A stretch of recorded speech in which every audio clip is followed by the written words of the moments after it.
Hey, Killface. Hey, Vanna.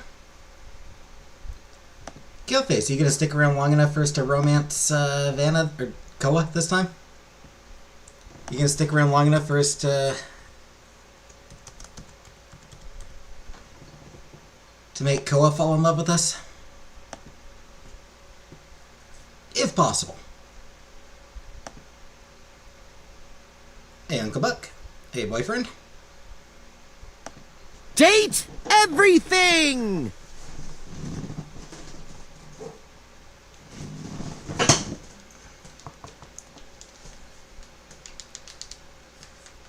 The chicken gratin. You'll have to go back to one of my lives from when I was at my mom's. I did get the chicken au gratin. You have an hour? Alright. I'll try to do Koa early then.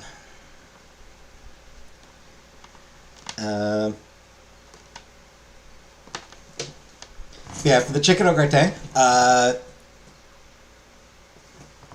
during the time that I was at my mom's place, I did order it once.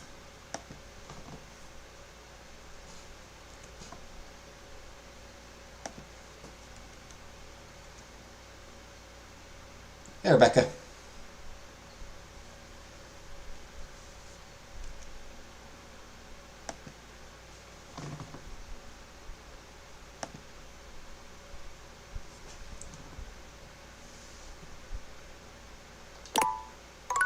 Alright, let's get the music playing. One great way to secure your shelves from earthquakes, bungee cords. Makes sense.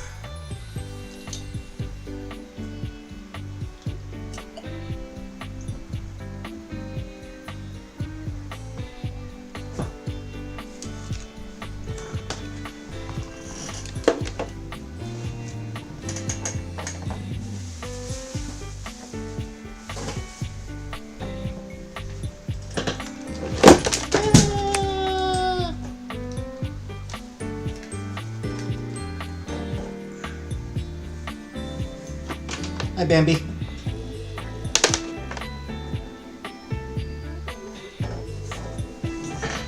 I dropped my controller. The meeting is tomorrow. And, yeah, so tomorrow, 1 in the afternoon, a time that I am usually quite deeply asleep. I've usually been in bed for, like, 4 hours by that point, 3 or 4 hours by that point.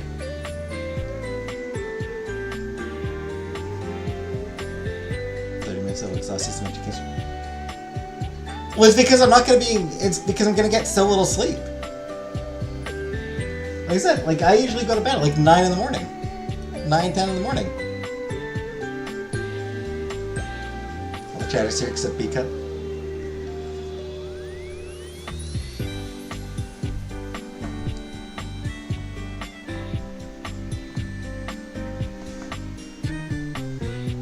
Gotta let the theme music finish playing out.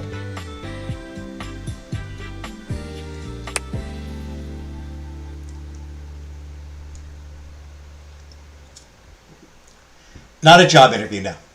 No, it's a job zone. It's a place to help you find work. A job zone is it's just one of those. It's like it's part of like.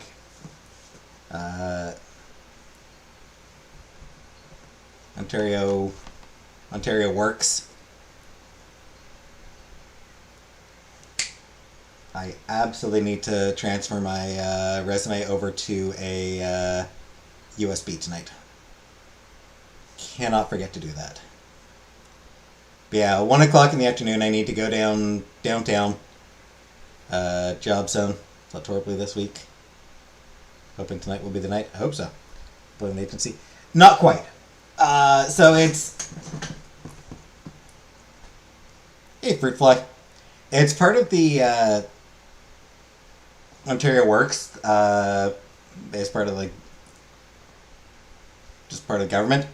And it's not like an employment agency. I don't think they actually even do placements anymore. Once upon a time, yes, it did sort of do that kind of thing as well. I think budget cuts mean that they can't even do that anymore. But they help you find work. They're there to help you find a job. Clothes irons can also be used to remove chewing gum from garments, make paninis, and soften dents in tables.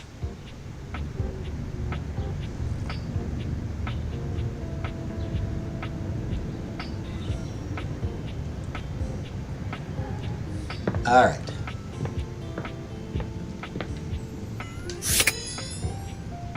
Since Killface has a probably limited time, let's get right to Koa. Hey, buddy.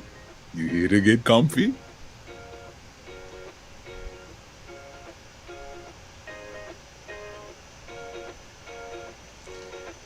I'm sure not here to get uncomfy. Boy, do I hear that. Koa smiles at you as you take your seat next to him. Once you're Hey, Pa. fully settled in, he closes his eyes, savoring the silence. Hi, Pa.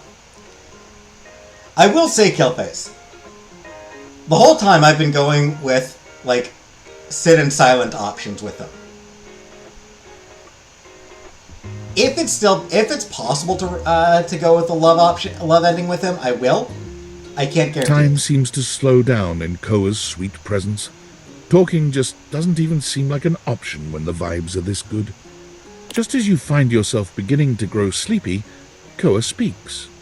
You really know how to share a vibe, buddy. I got something for you. Oh, hell yeah. No problem. When a couch gives you lint, it's like I'm giving you a piece of my own soul. It's really meaningful for a couch. To put it in a way you can understand, it's kind of like a human giving another human a lock of their own hair. I heard that's like real big in human culture. Sometimes. Oh yeah, we do that. Some do. Yeah, see? So you get it. I'm just feeling so peaceful. You know, a gift of lint from a couch is a big thing. I feel like you know me that much better now. We love it.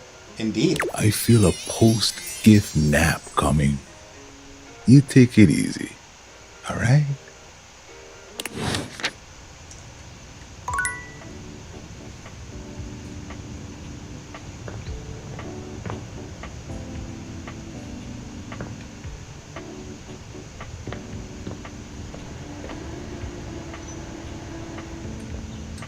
Alright. Let me see how big his thing is. Alright, so as long as we have to do, like, I think we're probably going to have to do basically everything. Give Wayne your channel a little lock of your hair? No.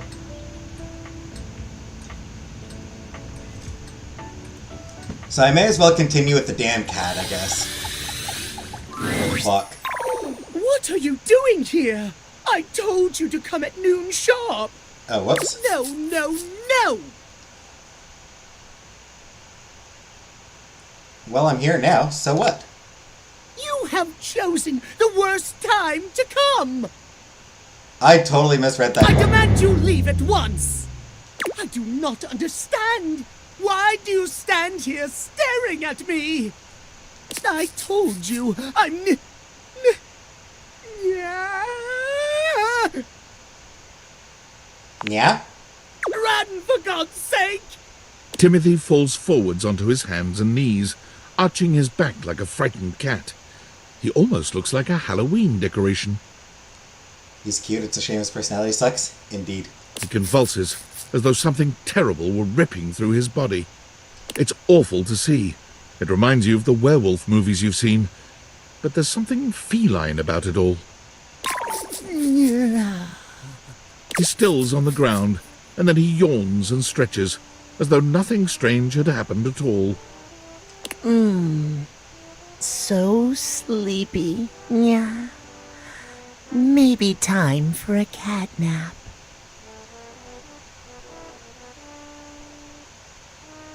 Are you okay?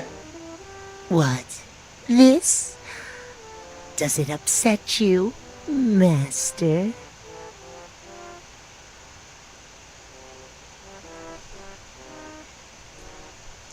The way you said master kind of upsets me.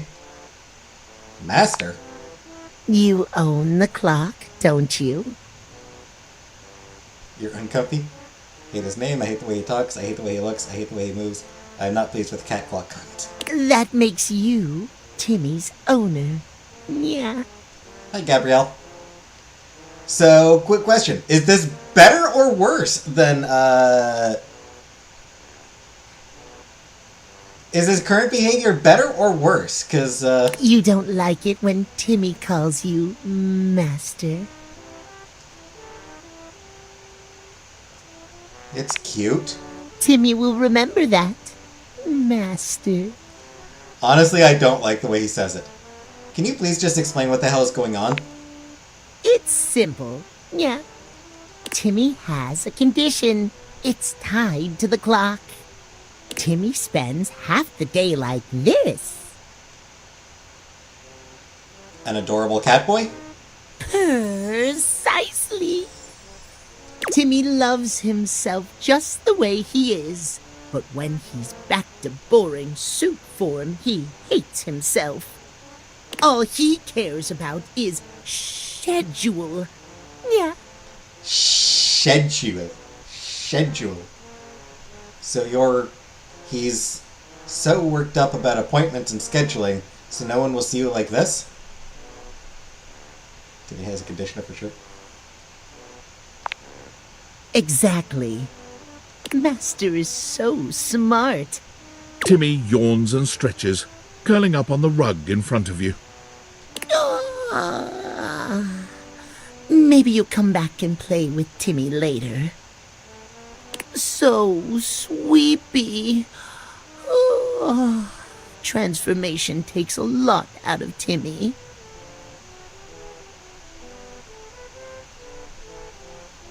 Do you care what time I come back? Timmy doesn't care. Yeah. Just come when Timothy tells you not to. Timmy is here before or after noon. Nap time now.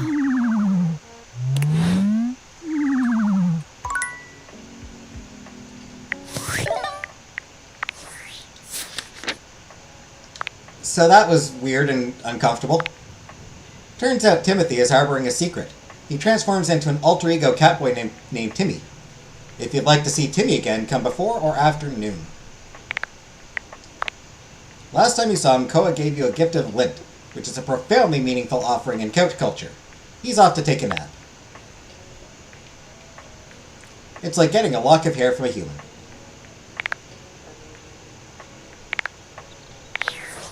You begin.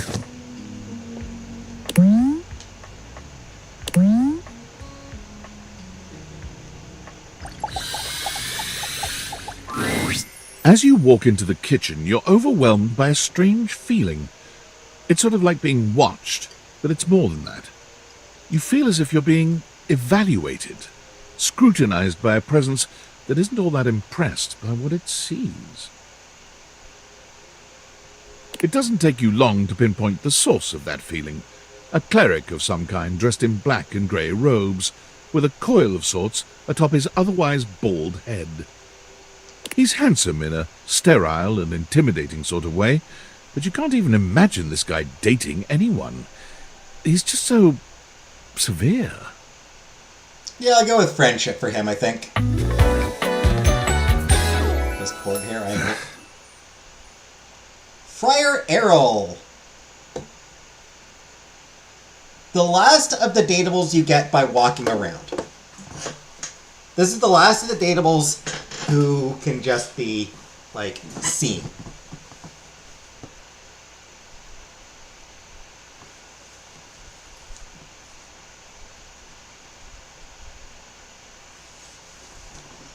The last ones require steps.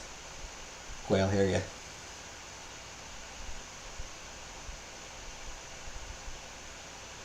Weirdly, it's sort of like the inverse of the monk hair. Because with the monk hair, it's like, you know, around the top, and then like the top is the top is bald. Like, that's sort of like the Friar Monk haircut. Or Friar Tuck. Yeah, it's like the Friar Tuck haircut. Where it's just, like, bald on the top and then, you know, hair around. What do you have left, Mike? At least 2. You reek.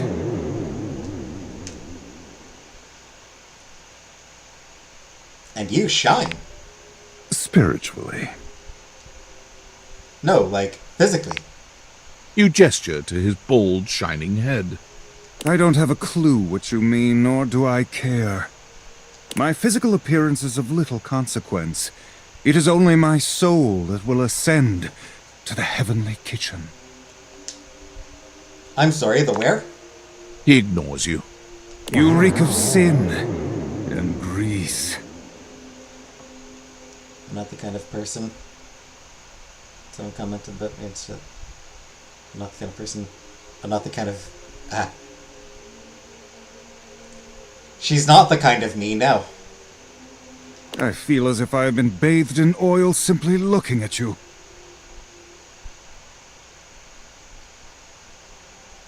But all I've had to eat today was cereal. This goes far beyond what you've eaten today, sinner. Your soul is tainted from years of blasphemy. I am Friar Errol, founder of the First Church of Convection.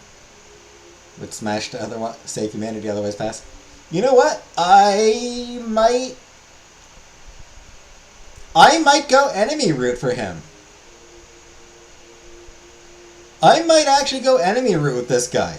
I am the steward of the road to the heavenly kitchen. I am a holy vessel for culinary purity and efficiency.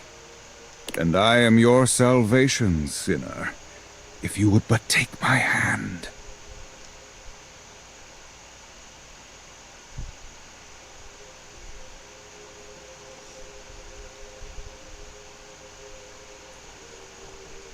I'm genuinely tempted to go with the I'm not taking shit of yours, bro.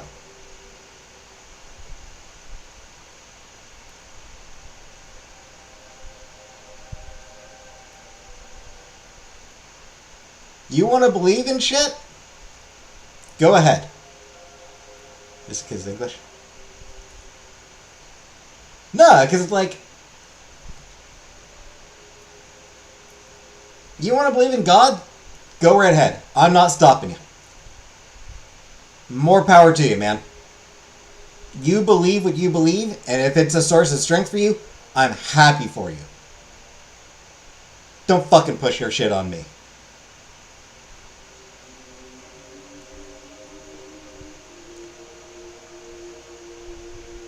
I'm not taking shit of yours, bro. How vulgar. You will keep a civil tongue in your head when you speak to a friar of faith. But my lord of convection is generous, even to those such as yourself. It is not too late to save your sorry soul. First, you are to confess your sins to me, the steward of your culinary soul. Second, you are to help spread the gospel of convection to any as yet unsaved. Hold his hand, it'll be hot. And finally, you are to keep your soul pure and free of oils and impure heat. The path to the heavenly kitchen is blessedly simple and attainable, even for those as impure as you. Is our Lord not most generous?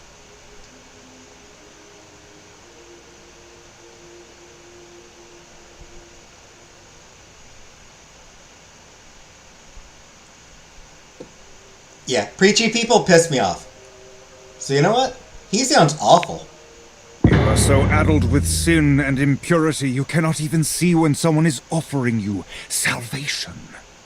Calamity, blasphemy, treachery. Let's not join a cult and we love processed food. Bless your humble friar with patience and strength, O Lord. I shall need it. Tell me, do you wish to repent for your culinary sins here and now? I am ready, willing and able to grant you absolution. You need only unburden yourself. That cookbook of his does look pretty delicious, though.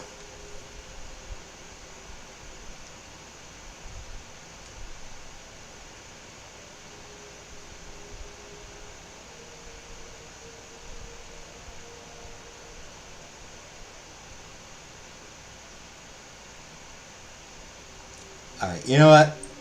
I'm not ready yet, but I'll take you up on it sometime. Do not delay too long. One never knows when their time is up. I only pray you get your affairs in order before it is too late. Go now. May the Lord of Convection turn his gaze upon you even as you continue to walk in shadow. The friar begins some sort of prayer, ignoring you as you wander away.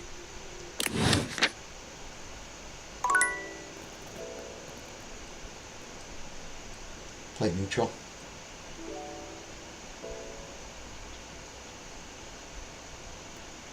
Confess, confess, confess.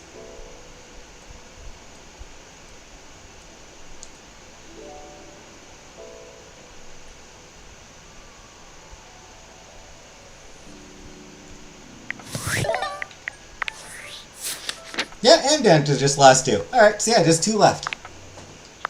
Voiced by Liam O'Brien. You've met Friar Errol, a deeply serious, highly repressed air friar who believes it is his solemn duty to lead the world down the path of the heavenly kitchen. He wanted you to confess your culinary sins, and you refused.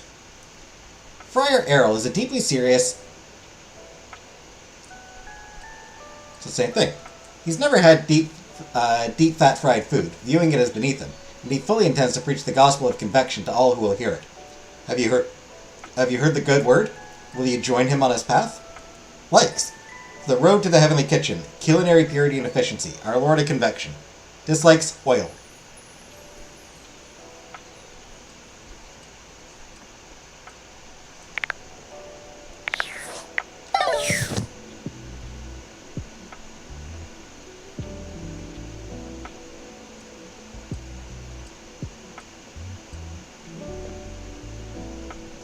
I have not actually talked to Dorian yet today. You've made some good friends inside here. I respect the hustle. I did In talk to my this view, one. friendship is all about good boundaries. Shit, I did talk to this Right in Dorian between before. the dizzying heights of love and the minefield of hatred. I forgot that I did talk to this Dorian before. Whoops. I'm the door to the laundry room. Would you like to know what is special about me? You're the door to the laundry room? Precisely. Goodbye.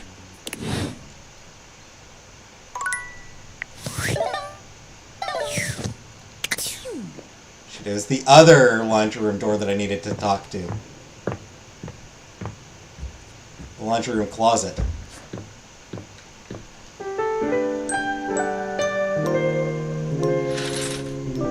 Talk to Mitchell? Yeah, I can do that.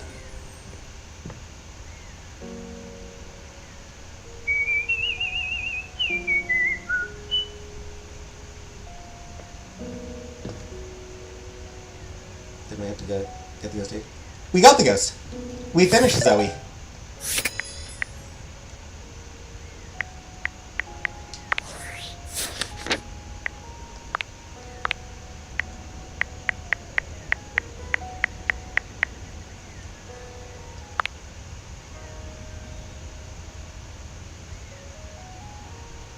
It doesn't actually talk about the fact that, like, it doesn't actually talk about how we finished her story. There does seem to be a bit of an error there, where it doesn't actually, like, show what happened after the stuff about,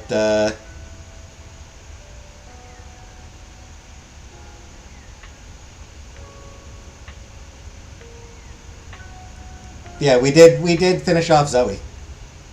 We got love status with her.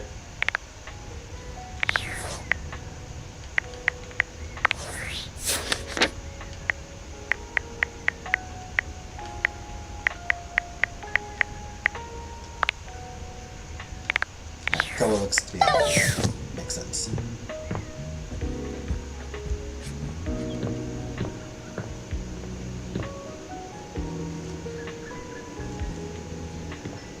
did not notice that dust bunny is an actual bunny. A dust bunny! Such a cute name for something so full of dead skin. I did not notice it's an actual bunny. That's adorable. You can pet the smog. I just got an achievement. You can pet the smog.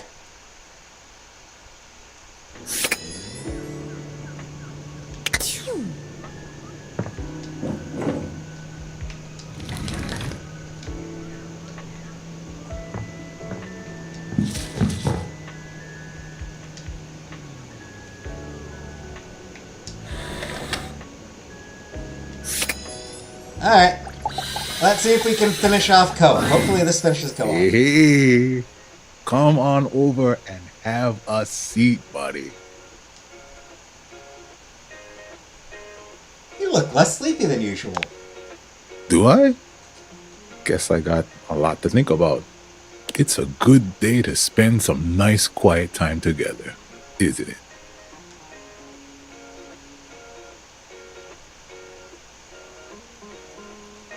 Just tell me whatever it is you've been waiting to tell me. I was going to get to it on my own time, but all right. He sits up, his expression growing a bit more serious. We've been hanging out a lot lately, and I'm glad it happened. I've been having some trouble getting my mind around some things, and having you here, well, it's just made some things real clear to me. So I hope you won't be upset with what I'm about to say. I've got one last gift that I think will say it much better than I can. Kitty!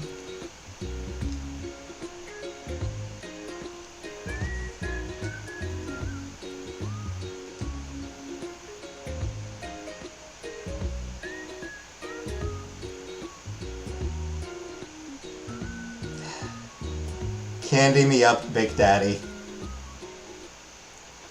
I have to, right?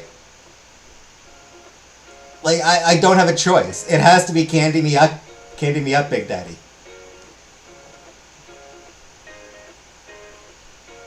They can't give me that option and then not expect me to take it.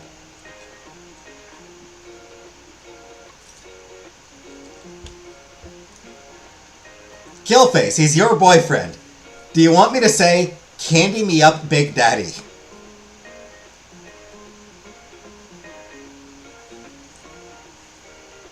I'm gonna leave this one up to Killface, who'd better still be here.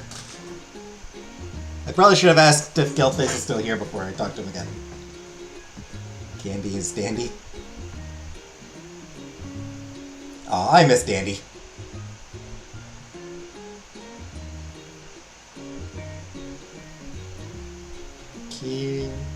Candy me up, Big Daddy. See that one in the middle? The heart? Can you read that for me?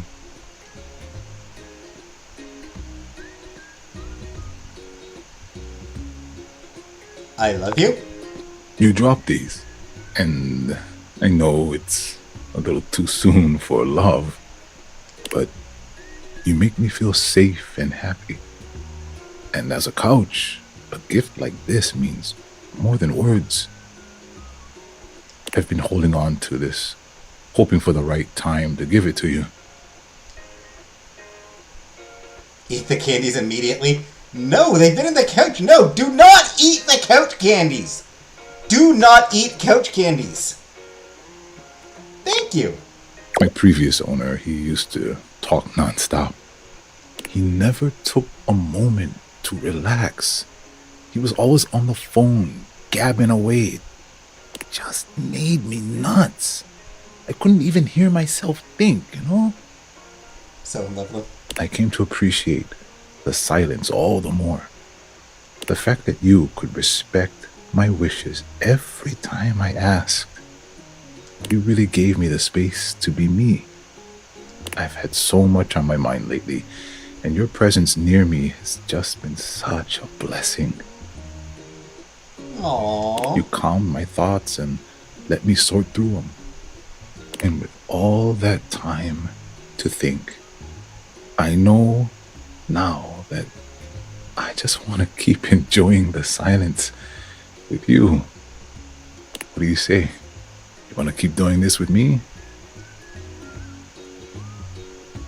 I still Valentine heart you too, Koa. Still Valentine heart you. That might be the nicest thing anyone's ever said to me. Koa envelops you in his strong arms, wrapping you into a hug that feels like a sweet ocean breeze.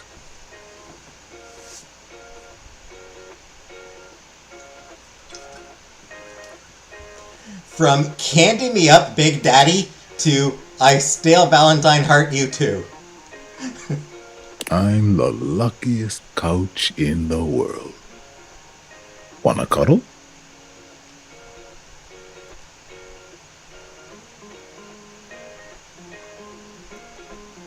Only cuddling? Hey, if you want more, I'm into it.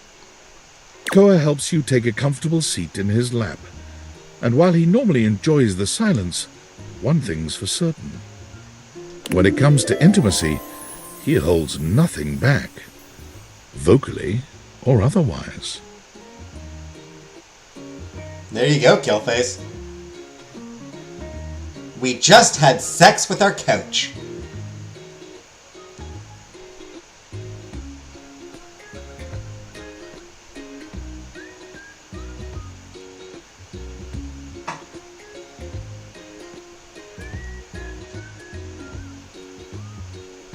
Yeah, we just had sex with our couch.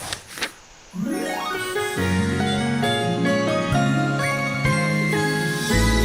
make me feel so cozy inside. You ever clamped? And our empathy is now above 50.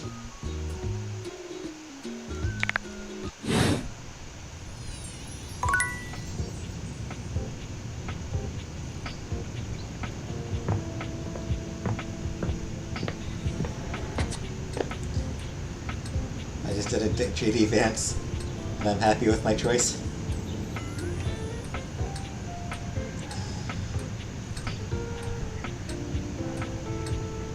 Alright. This time let's talk to Timothy. Almost late. Almost.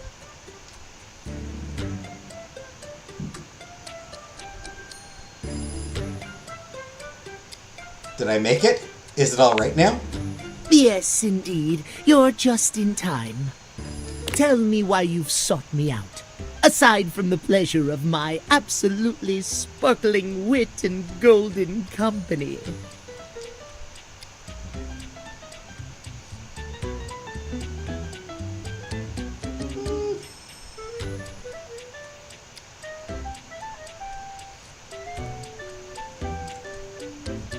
Sorry, not romancing Vanna. Going the enemy route with Vanna, I think. Yeah. Yeah, with Vanna, I'm going the enemy route. Sorry.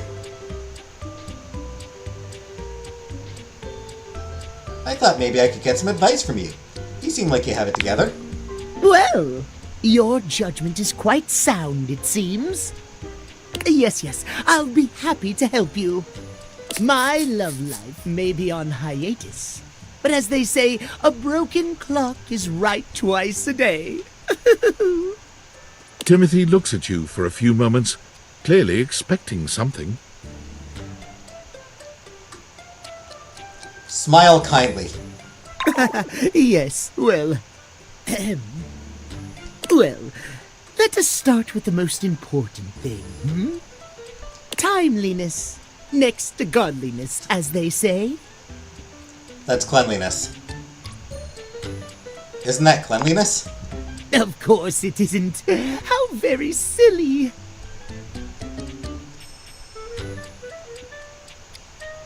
Lie detector turns out was a lie. Cleanliness, while important, is nowhere near as important as timeliness.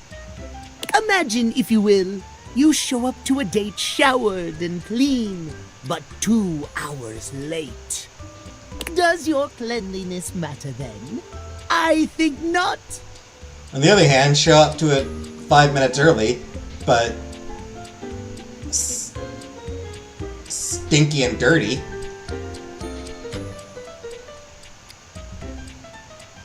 I guess not. You see? Timeliness. Oh dear, how me flies. I must away quite soon, but before I go, I want to be sure I've imparted my wisdom to you precisely as I meant to. What did you learn from me today?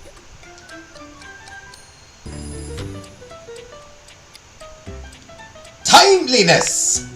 Exactly! Just so, just so. Just remember, there is always time for timeliness.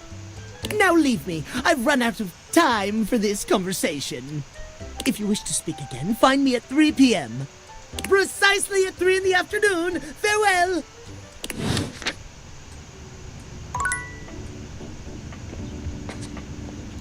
Alright. I believe this is the last downstairs Dorian. You've really put your foot in it now. You found the most forgotten Dorian in the house. The laundry closet. Thematically redundant. There's already a door here. There's a cabinet. Was there really a need for a closet? I think so. I doubt it. Yet you still came here. Is it because you truly love me? Yes, Dorian, I love you. I don't believe you. I suppose I can tell you about all the objects that were in here. If you even care. Sure, who is here? Well, there's Bo the box. But she's hardly a denizen here. She's all over. Yeah, I know her. Of course you do. There's Hoove, of course. The vacuum. Well, that's it. Well, there's Bobby Pin. Not anymore. That's it. Nobody else. I'm done speaking of this dreadful place. It's not that bad. Oh, woe is me. Poor laundry room closet Dorian. Smash grid. Long term, that is something I do plan to do.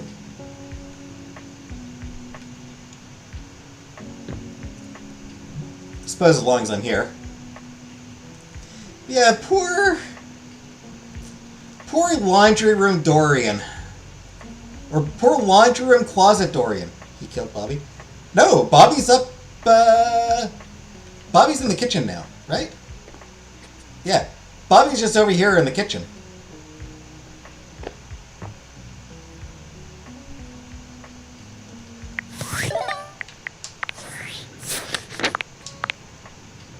Last encounter with Dorian. Oh.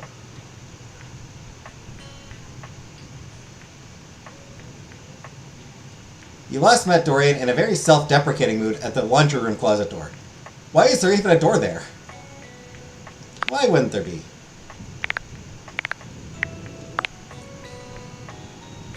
Timothy imparted some of his wisdom to you at your last meeting.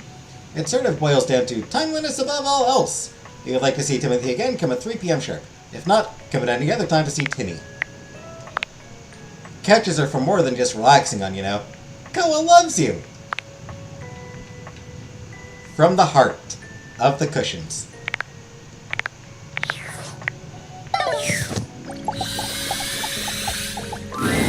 Yo, what's up?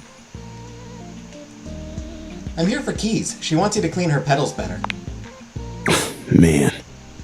The nerve on that instrument. What's wrong? She thinks she's so fancy that she wants me to pay special attention to cleaning her feet. That's not a vacuum's job.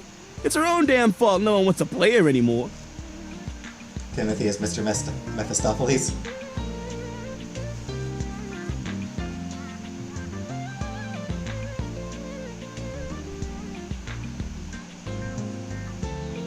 Now I want to look up the lyrics of that Mr. Mephistopheles. I forget how it goes.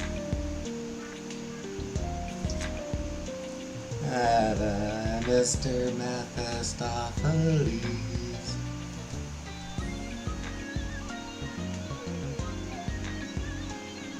If she were nicer, there wouldn't be any dust.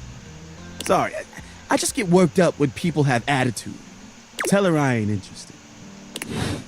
Rude.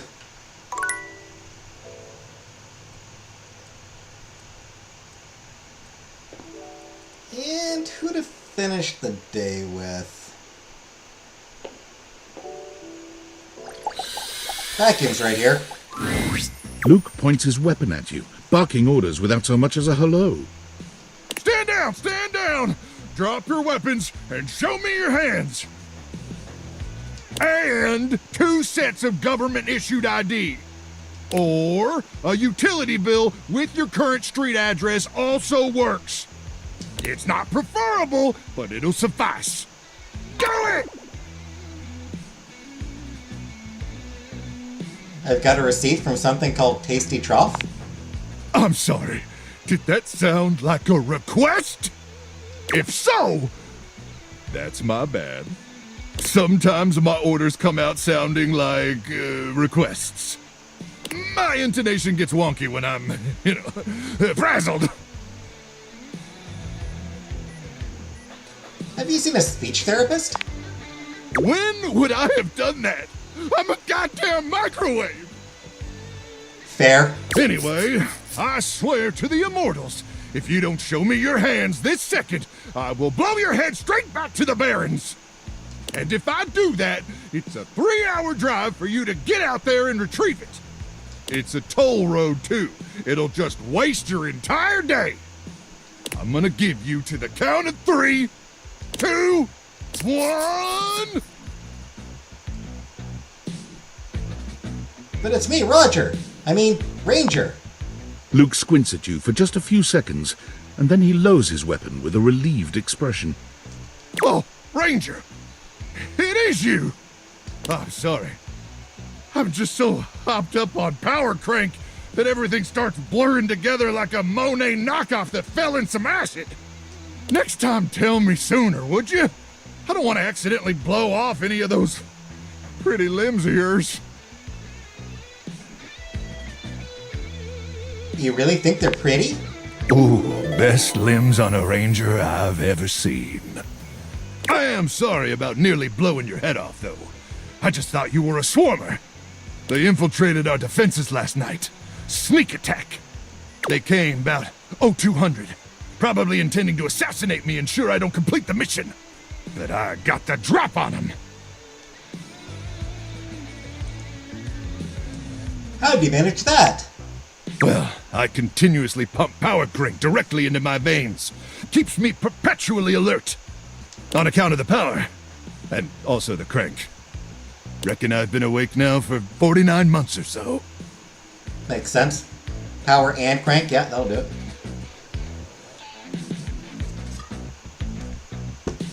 That's nuts. Yeah. But the power crank manufacturers say if my liver self-immolates, they'll grow me a brand new one in a tank. That's the power crank guarantee. But, getting back to the issue at hand. The swarmers did their best to neutralize us, but I dispatched them easily. They never would have reached the device anyway. It's hidden deep, deep, deep within my chassis. And no one gets in there.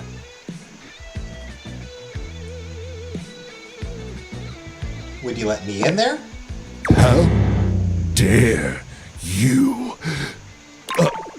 Oh, I see. You mean in that way? Well, now may not be the most appropriate time to have that discussion. But perhaps that's a conversation we should continue after the mission. I'd like that. Anyway, I'm glad you're here now. We can go over the details of the mission. Okay, but seriously, what about my tendies?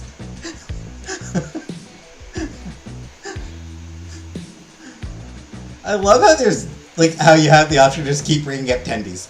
Yes, sir. That's the spirit. We'll show those swarmers who controls the Barrens once and for all. Luke looks around, patting himself down for something he doesn't seem to find. Do you have a pen and paper handy? Or some other kind of note-taking instrument? Maybe some chalk. Yes. Luke takes the chalk from you, using it to draw on the other side of an ancient serving tray you inherited with the house. Good. Then let's get to it. At 0900 hours tomorrow, we leave here and head 10 clicks southeast into the Death Zone. That'll take us just past the Sea of Death and the all-inclusive Death Resort on Death Beach. All-inclusive Death Resort. If all goes smoothly, we'll arrive on the outskirts of the Swarmer's Nest around 0700. You getting all this, Ranger?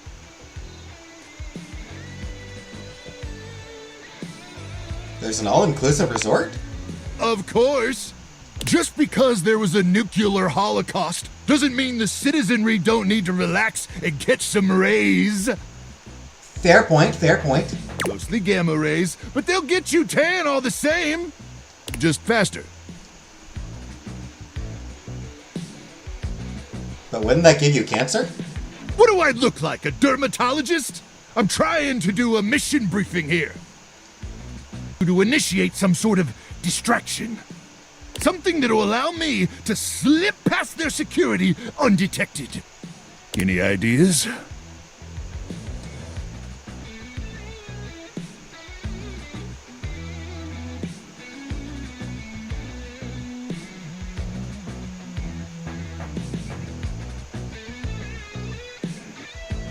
I could lure them away with some mouth-watering tendies.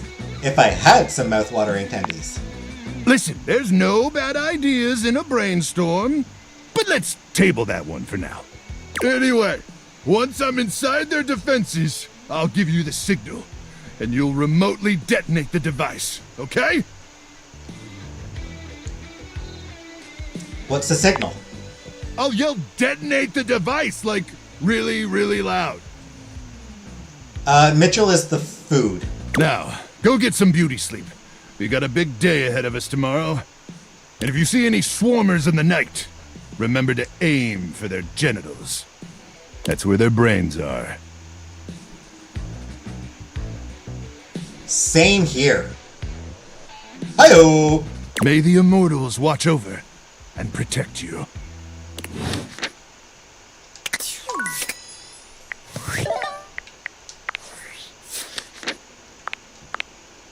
Seems like Nuke is blasted utterly out of his mind by constantly snorting power crank. He apologized for the loudness of his fervor and summarized the mission at hand to destroy the Magnetron.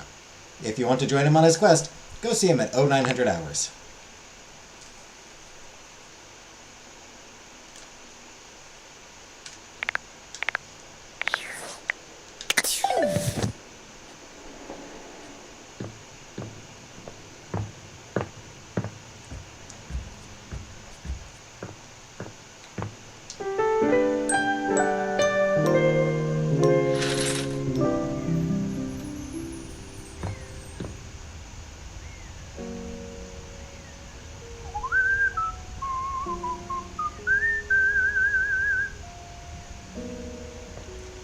Alright, let's finish off Luke. Let's continue with Nuke for now.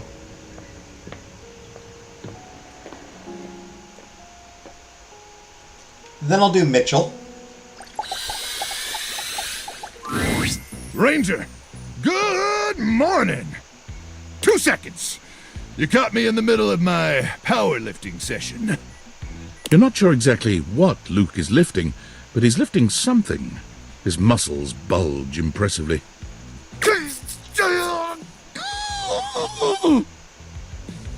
Bulking up my glutes, maxing out my quads, gluten out my bulks. Loading up my book. I try to get 3 to 4 sessions in before dawn for maximum gluteal gains.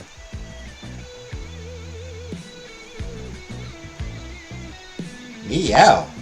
Yeah, you probably would hurt yourself if you tried to ramp up to this kind of cadence overnight.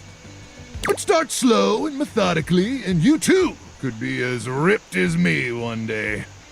Pass. But enough about lifting. Can you feel it, Ranger? Take in a deep, masculine breath. There's something in the air today. And I don't mean the stench of mutant corpses wafting over from the eastern wastes. Just, ignore that. I kinda like it. Ah, a ranger who relishes the smell of death. Yeah, I mean, there's something pleasant about the smell of the burning mutants.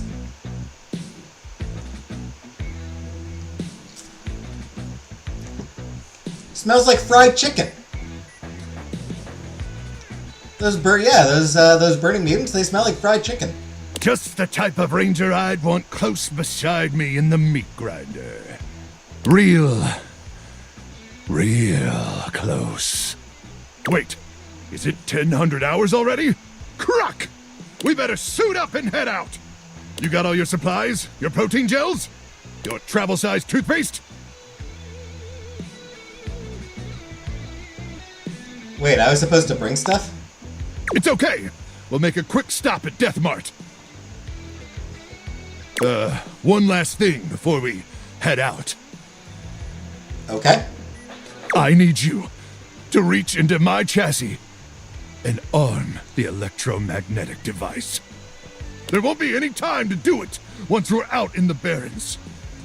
Especially not if we gotta stop at Death Mart for snacks. Yeah. I'm sorry. I didn't realize I had to bring stuff. I didn't realize I was supposed to bring supplies. But, yeah. Can you do that for me? Reach inside my chassis and arm the device.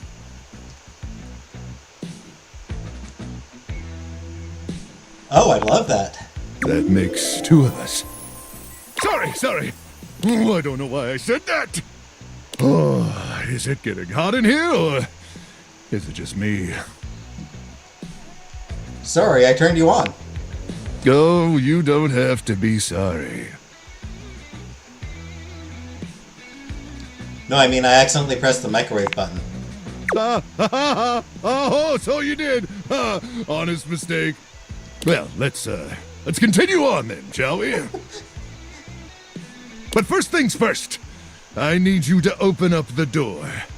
Just push the open button on my keypad. Easy now.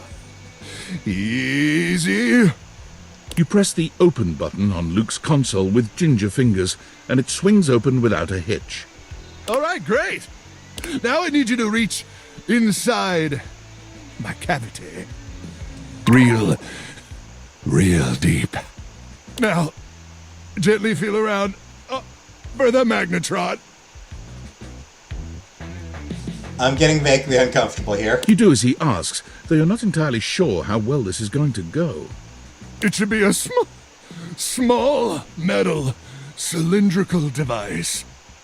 Oh, you're doing so good, Ranger. Oh, I like the little oh sound, actually. That's good. Okay, I've got it. Wait, this doesn't seem right. What? What's the matter?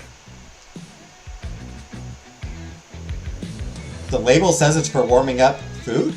I thought it was a bomb. You withdraw your hand from Luke's cavity at once. Well, I mean, sure, a magnetron isn't technically a bomb. But I never said it was.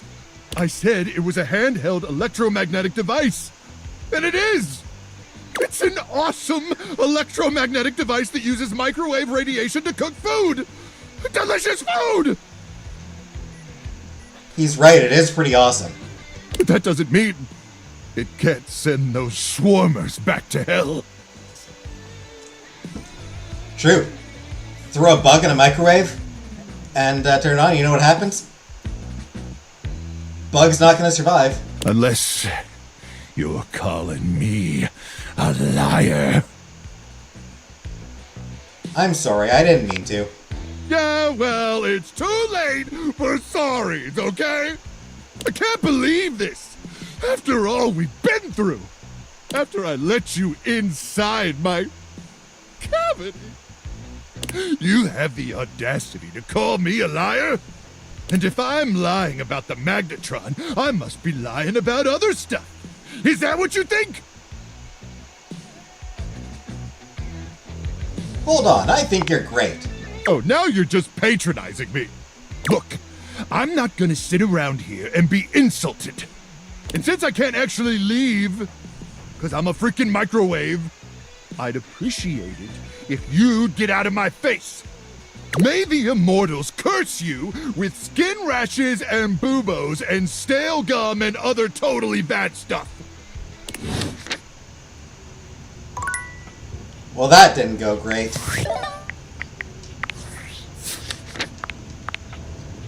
The mission was a success in one way. The magnetron was found, and a failure in another.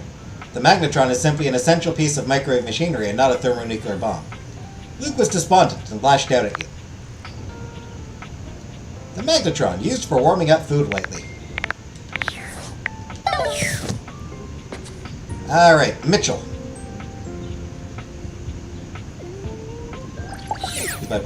I think he's just delusional. I think he might be delusional, actually. Ah, my faithful companion. Care to join me for another review? I'd love to. So, where should we go? There's a new Hawaiian fusion place in the living room. Daisuke's sushi spot in the dining room is supposed to be pretty swanky.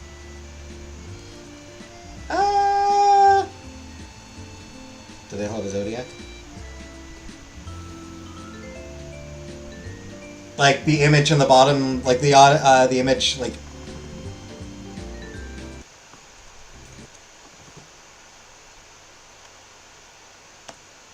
The image, like right here, that I'm rotating around. Do you mean this thing? They all have icons. They all have icons, like, based on what they are.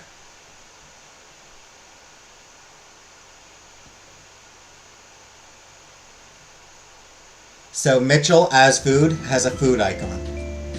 Anyway. Let's do Hawaiian Fusion. You find yourself in a large and comfy side-of-the-street-style stand. 2 curries. Koa has blended traditional Hawaiian vibes with Korean elements. Ooh. He has somehow convinced Lux to don a red and blue outfit in order to tastefully represent a traditional Korean lantern. Previous one, scale, I thought it was... Yeah, previous one was a microwave. The previous image would have been a microwave. Koa has managed to bend himself around a grill in the center of the establishment in classic Korean barbecue style. But the Hawaiian vibe is very much in full swing, and the scent of Kahlua pork is drifting on the breeze. He's asked Gwendolyn to kindly crack herself a bit for the occasion. That sounds good.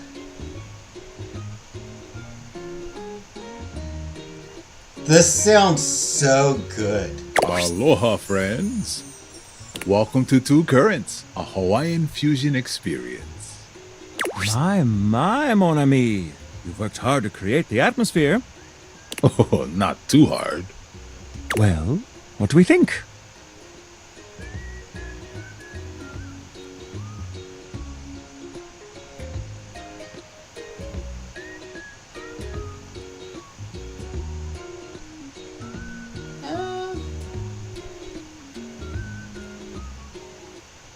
Koa is my new fake boyfriend. Love the Chung Szechuan. Nice touch. You knew what it was? I'm impressed. Mitchell beams, pride radiating from him. I don't know what it was.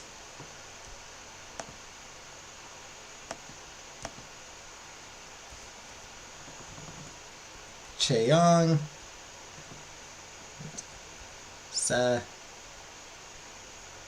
Chung Szechuan. Ah, traditional Korean lantern. Ah, so that's what it's called.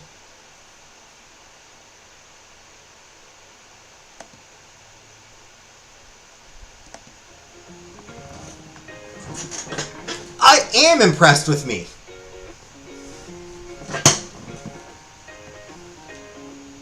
My date is quite worldly, Koa. Please, take a seat. Koa pats his lap. Don't mind if we do. Is something the matter? How do we feel about these seats?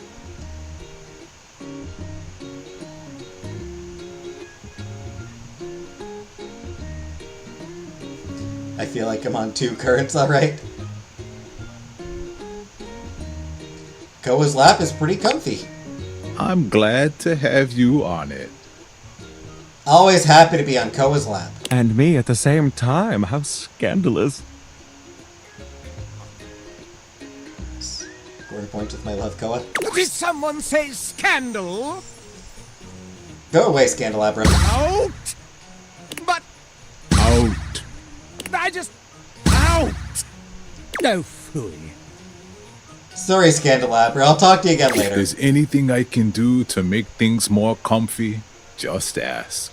I'll talk to you again later on, Scandalabra. Maybe I'll talk to Scandalabra again today. Noted. Now, what do you recommend?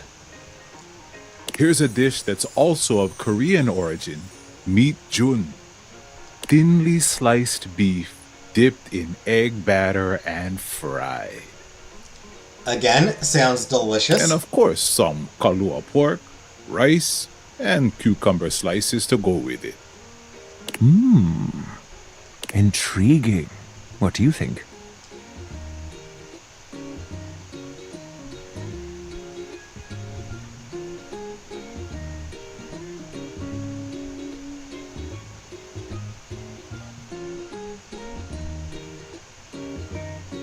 Let's get that!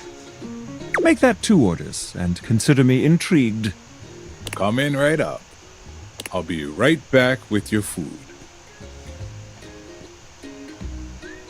In the meantime, how about some of our special soju?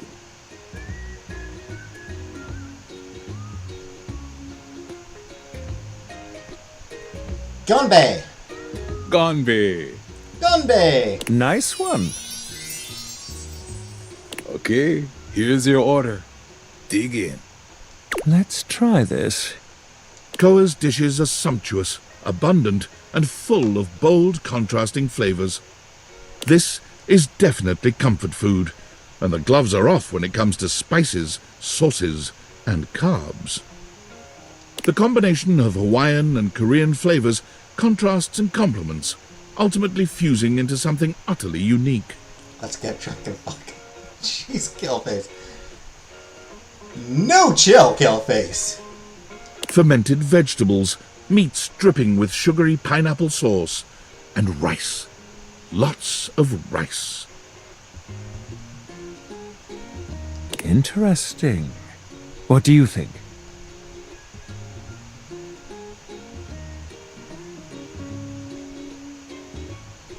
This slaps! Quite. I'll be including your win in my review. My friend and I are about finished here. Koa, thank you for having us. You two are welcome back anytime. Thanks for stopping by.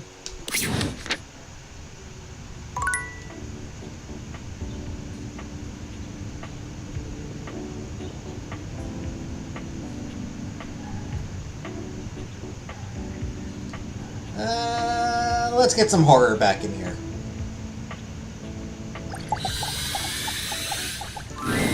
Ho-hum.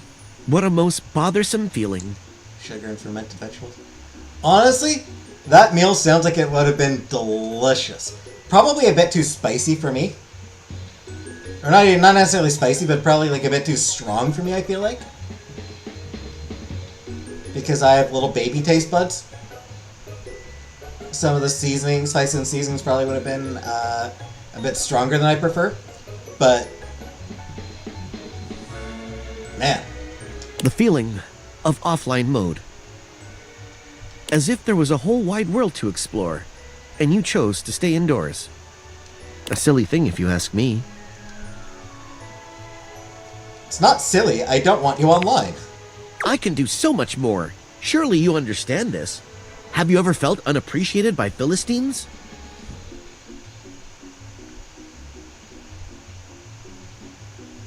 No, not really. Sigh. I'm like an astounding wonderkin, stuck in a one-horse town with nothing but the local yokels to keep my prodigious mind company. If all you want from me is to wash dishes, I can do that. That is literally all I want from you. I can. But I must do more. Please, appreciated Valdivian customer, won't you share that power? I will not. My infinite dishwashing abilities dash to pieces like so much fine china. I feel like he is going to kill me. I feel like if I keep going this route, he is going to end up killing me. I will remain here, ever faithful, ever cleansing.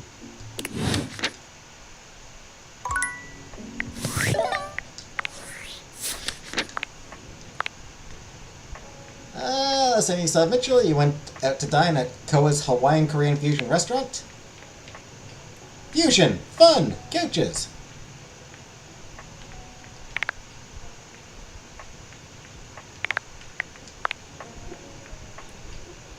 Dishy is super bummed that you haven't ever connected him to the internet.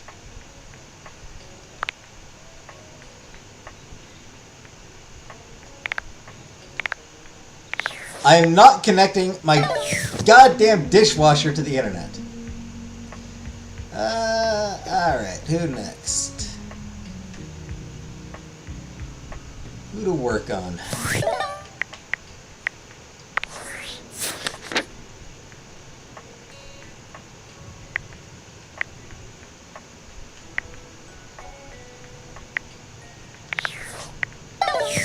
I think it is actually possible to keep progressing with Wall.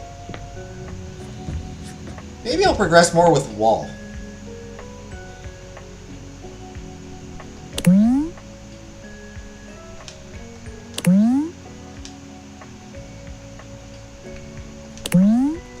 Wall!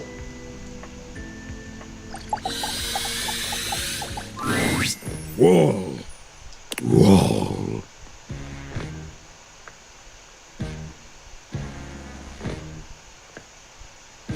Sure, yes, of course. Love it. Wall.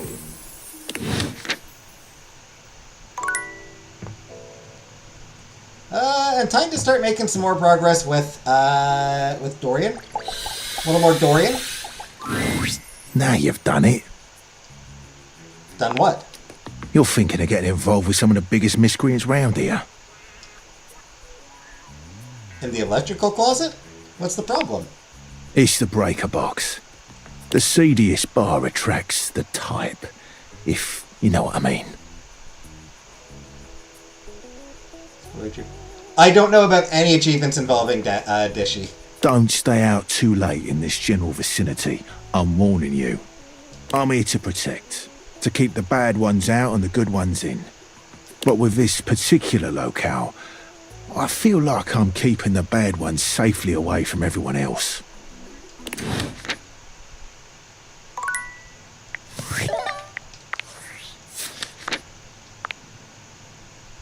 You spoke with Wallace again. All seems well, though he just says Wall.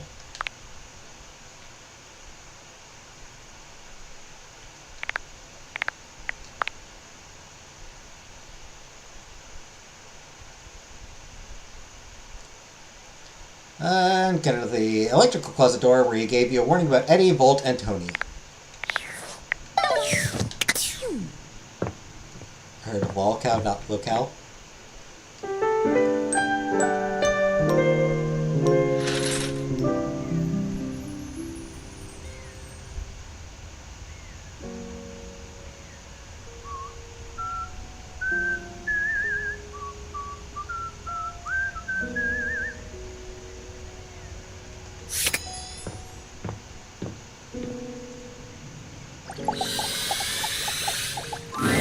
The gymnasium.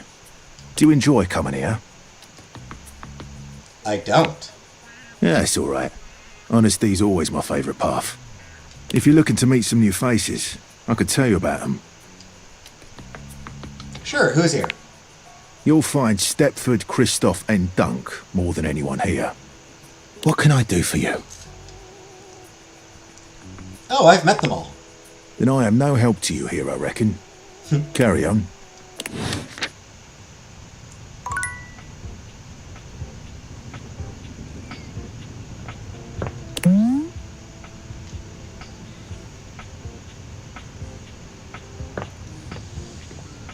Um.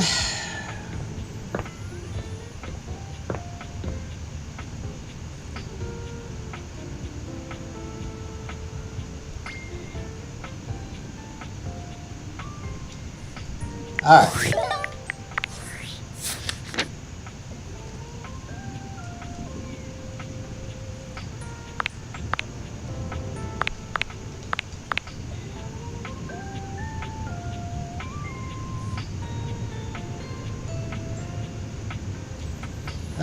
Gym hall door. He told about the inhabitants.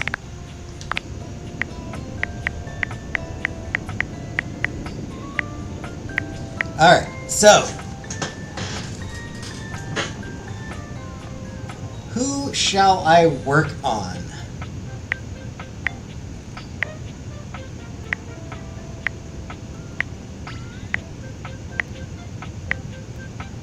Does anyone have any preferences?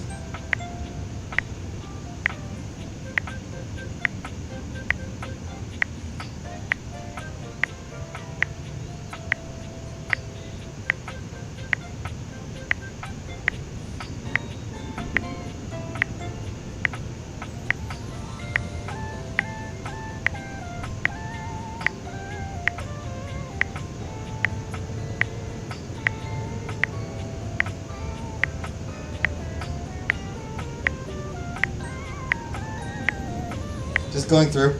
So yeah. You like Mateo?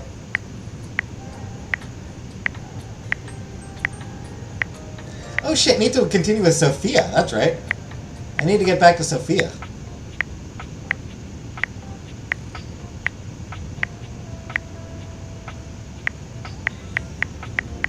And Cam and the lipstick man.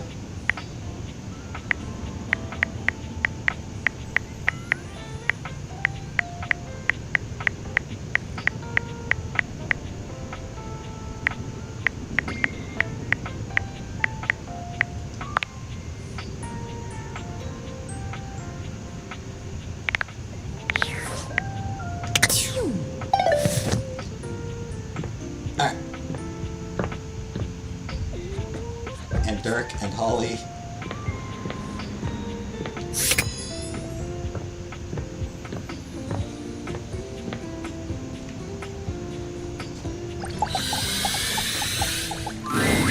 Lint!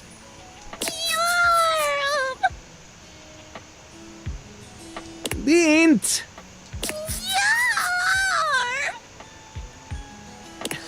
Lint, come on, buddy. Remember what happened last time? If you don't slow down, you're gonna...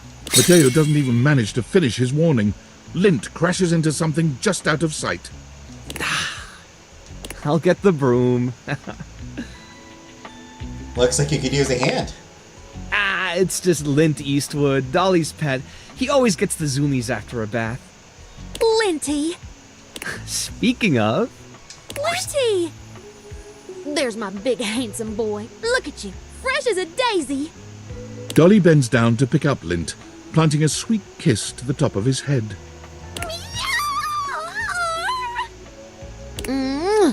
Oh, now are you a good boy for our Matito here? Tell me honest, he didn't give you any trouble this time, did he? Filo, no, nothing I couldn't handle. He actually did better with the trimmer. I think he's finally starting to trust me. Is that right? I am so proud of you, my fuzzy sweetie lumpkins. Oh. Thanks for always taking such good care of him. I know he can be a handful, but, well, he's my handful. He's welcome back anytime, Dolly. Come on, let's get you home.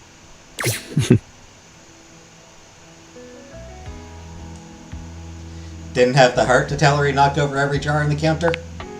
Mateo giggles nervously. Meow! You don't think she noticed, do you? Meow! He really has gotten a lot better. The first time she brought him in, he almost caused a riot between some of the newer rescues. At least now he doesn't try to jump out of the wash tub every time I reach for the shampoo. Why don't I help you clean up and you can tell me all about him? I like that.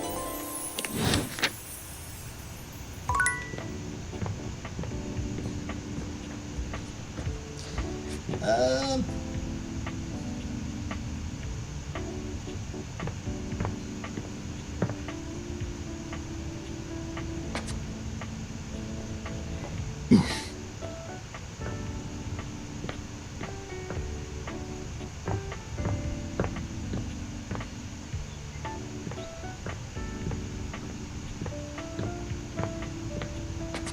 For some reason, I thought there was a garbage can in this bathroom, but there's not.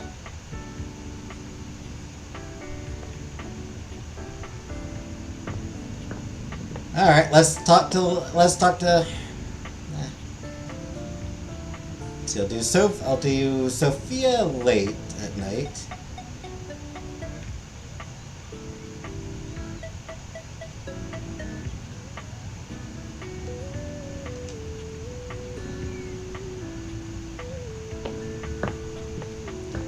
I'm gonna go back down and talk to Cam, I think.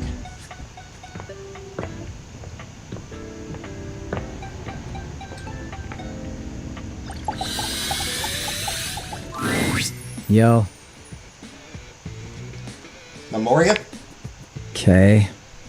It appears that Cam is interested in helping with Lady Memoria. Art is still required for her request.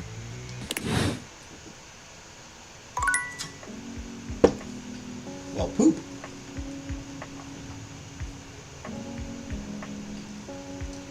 Dirk and Holly. Yeah, you're right, Holly. I haven't talked to Holly in a little while.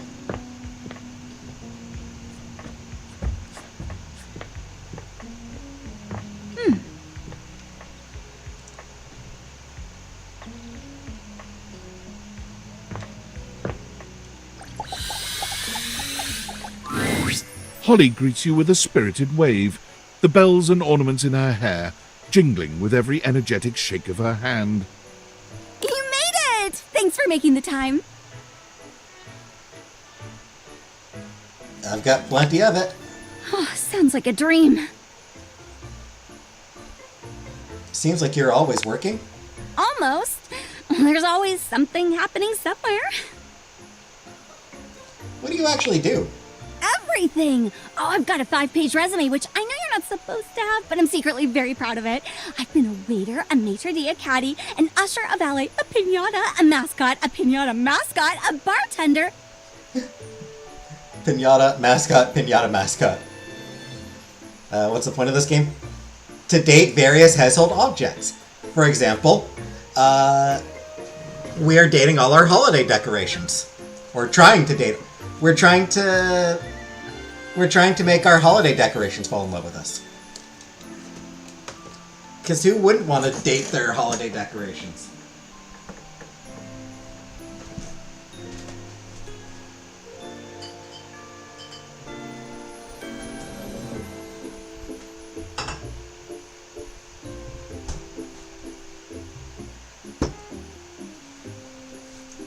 A lovely mishmash of Christmas, Halloween, Easter, Valentine's Day.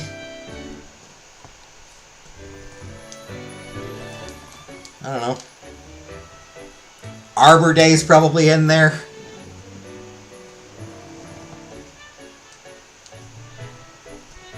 A line chef, a runner, a ticketer, a seat holder, an election official, a Zamboni driver, a scuba diver, a pickpacker, a mail carrier, a timekeeper, and an ice-certified judge for a local junior yodeling competition. Ooh. Gig work then? Oh, the giggiest. The best kind of work for me, personally. Always something new. I can't sit still for too long. Bores me to tears. I need 50 things to focus on, or absolutely none at all.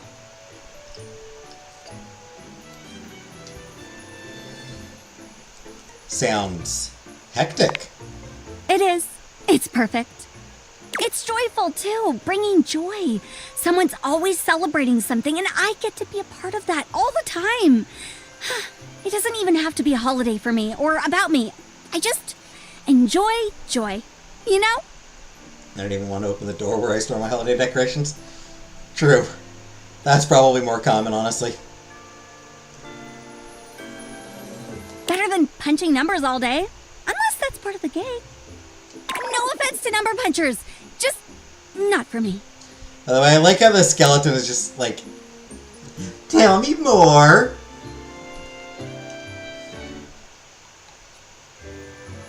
No, that makes sense. What about you?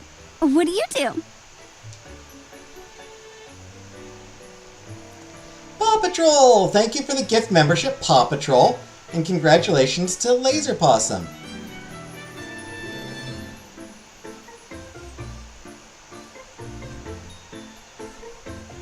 Nothing, really. Got fired my second day. Wasn't it my first day? Could have sworn it was my first day that I got fired. Oh, sounds nice. It pays the bills, oddly. Odd jobs. Can relate. It's good to have something simple around here. There's enough crazy to go around, but you know that. So what are the others saying? Depends on who you ask.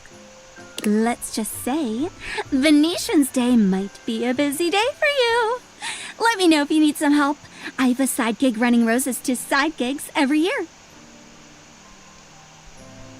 That said, how do you feel about me? Well, you waded through my busted schedule, so you can't be that bad. I'm hardly running for office. I'd vote for you, I think. I mean, you made the time to see me with my busted schedule, so maybe you'd actually get things done around here. Don't tell Celia, though. Speaking of which, I gotta bounce to another shift. Gleester in July is really hoppin' this year. It's not July. I know, right? That's what I said. Anyway, okay. Bye. Bye, bye, bye. I love her sparklers.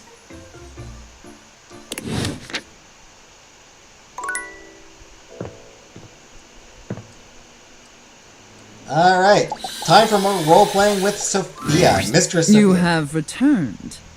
Well, choose your destiny.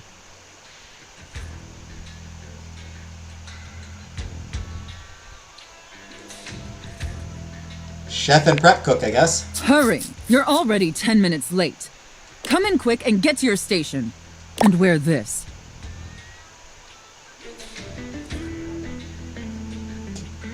Kinky? Are you the new prep cook Carlo recommended? Prep cook, mistress? Ugh! It's just part of the scene. We're doing a role-play scenario, remember? Just play along. Apologies, mistress. You're talking too much and prepping too little, prep cook. You're already late and now our customers are getting impatient. Impatience means review bombing online, and review bombing is the first step to certain bankruptcy. Don't make me regret hiring you.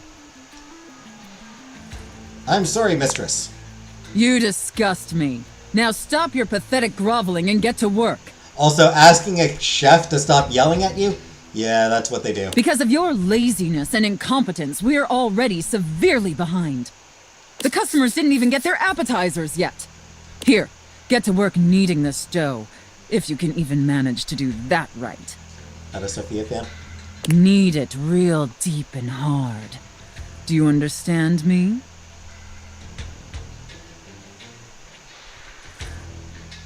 How hard and how deep exactly, like on a 1 to 10 scale? Yep! Maybe I didn't make myself clear, worm.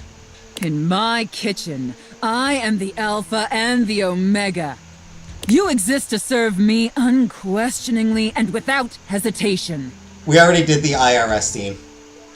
And at all times, you shall address your superior as yes, chef, and yes, chef alone. Do you think you can get that through your thick skull? Yes, chef! Better. Not great, but serviceable. Maybe we can mold you into an adequate prep cook yet. Prep cook goes to jail. Now knead that dough. Knead it really, really deep. Harder, prep cook. I want to see the beads of sweat glistening on your anxious brow. Yes, chef! I love kneading your bread. Very good, prep cook. Apparently you can follow orders when properly motivated.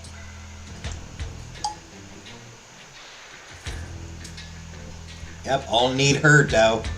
All right, enough with the bread. I need you to move on to preparing the main course, the turkey. Here, take this stuffing and push it deep inside the cavity. As deep as you can possibly go.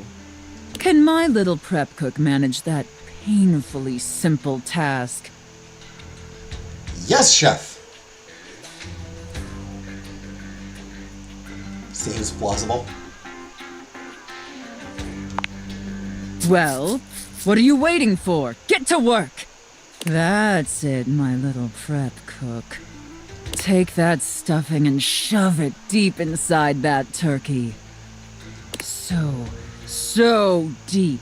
Fill that turkey up with those steamy, moist breadcrumbs. Sensual. Shove them as deep as you possibly can. Yes, chef. Now quickly, slide the bread and turkey inside the oven. But first, make sure the oven gets super hot. We need to make sure the food gets thoroughly cooked, after all. How hot is the oven, prep cook?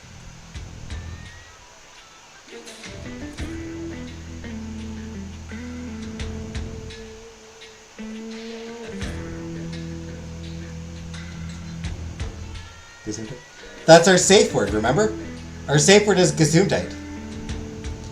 I'm split between so hot and 425 degrees Fahrenheit. I'm gonna say 425 degrees Fahrenheit. Now that is a very, very hot oven indeed. Good work, prep cook.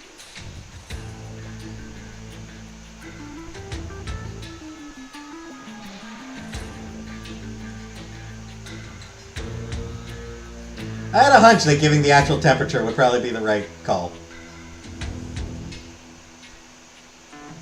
Maybe you're not entirely a pitiful, worthless drag on this business after all. Thank you, chef.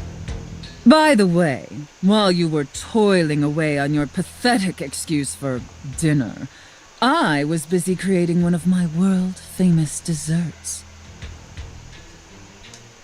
They're exquisite and delectable works of art, as I'm sure you're aware. Yes, chef. Now, normally, I wouldn't allow someone as insufferable as yourself this honor, and especially not on their first day. But since you took orders competently, and proved yourself a serviceable addition to my team, I decided I want to give you a reward. I'd like that, chef. Your reward is to lick my spoon.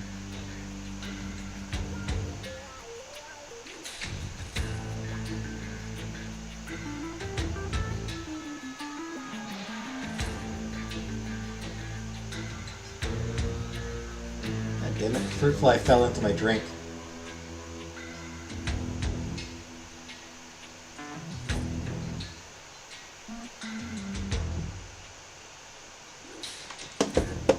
Give me a second. I want to see if I can pour the fruit fly out of my drink without losing too much of my drink. Probably not.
Well, I can't see the fruit fly anymore.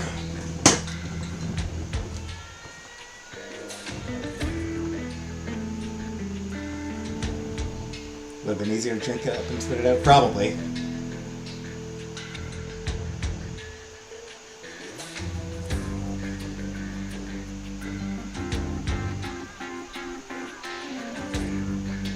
No idea if I actually managed to get it out or not, but I don't see it in there anymore.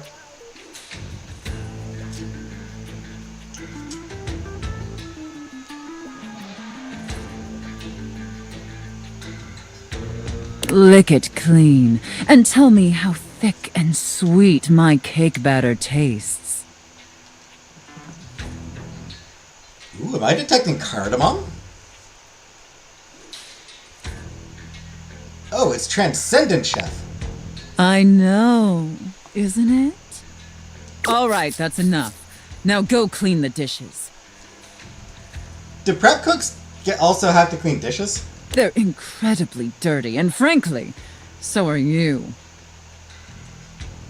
Ghost is in the soda. I need you to scrub them of all their filth. Do you understand me? Scrub the filthy dishes like the pathetic, worthless worm you are. Yes, chef. And scene. I don't know about you, but that left me quite pleased. An adequate and serviceable job, my little wretch. Tell me, did you find it as satisfactory as I did? The whole B plot was undercooked. Boo! Absolutely. Thank you, mistress. It pleases your mistress to hear that. And considering you were not a total disappointment, I'd be interested in exploring another scenario with you. I look forward to experiencing your vain attempts to please me.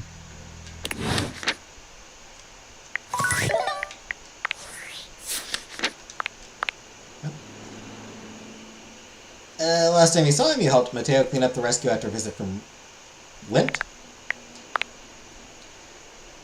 Played as the head chef and her new prep cook. Sous chef costume. Kiss the cook. What is her? Holly. Last time you got to know her a bit better. She's always working and has had every job under the sun. She had to leave your conversation to go back to work.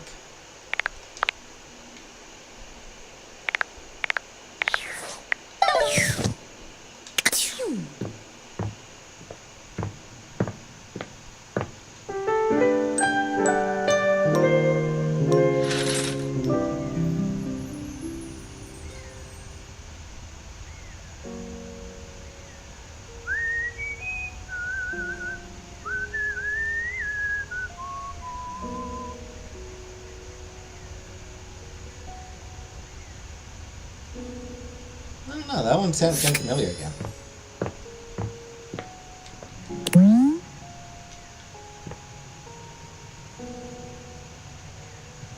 Alright, I need to know if closets count as rooms. Would you like to go for a walk? They do. Because you're a walk-in closet? You catch my meaning well. You could do all sorts of things inside me here. Practically my own little room. Spread your arms this way and that, jump up and down, sit and have a spot of tea. Sounds like fun. Oh, it's right fun, innit? I've been thinking of upgrading this to a real room in the house. I don't have the proper permits. Also on my door. Goodbye. Also on the door. So how many doors left? So I got 1, 2, 3, 4, 5 doors left. 5 Dorians left, if I'm not mistaken.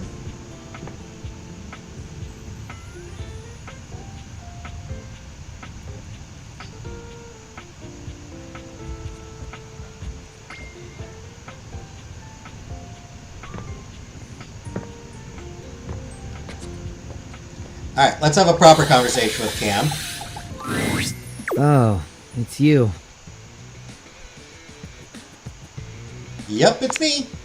Are you always this happy?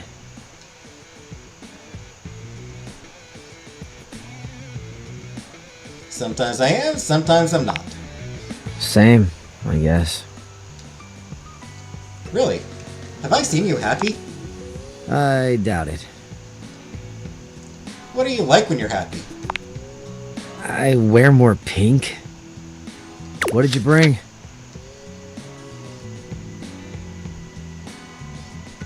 I'm trying to bring some good conversation, but that's a two-person sport. Well, now who's salty? You bring it out in me. Everyone's got a skill.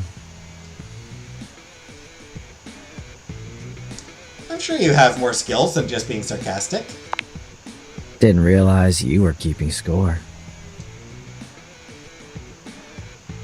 Not keeping score, I just meant I'll bet you're good at a lot of other things.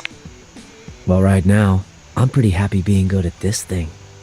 Maybe you could be good at bringing me what you owe me and leaving me alone. So, aside from your sparkling conversation, what do you got?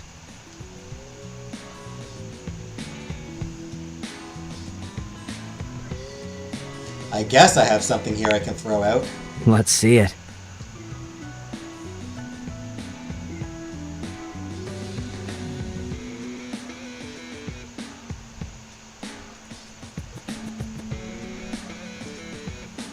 I'm not sure what it is, but it's sticky. Very promising. Give me some details.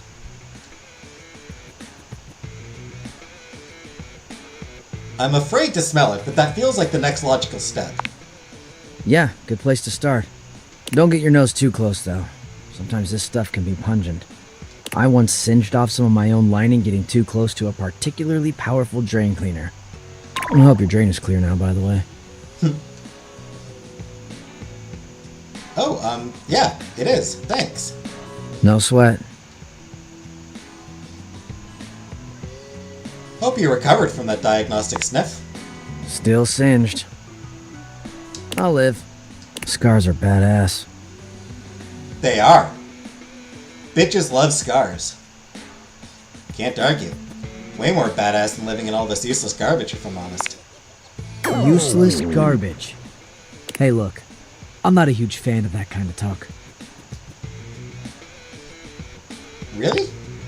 It's, I don't know, demeaning or whatever. No biggie, just find another way of speaking. It's not like there's a shortage of words in the world. Oh man, I'm sorry, I didn't mean it. Yeah, well, it's cool. Just a note for the future. Fair. That's fair, dude. That's fair, my man.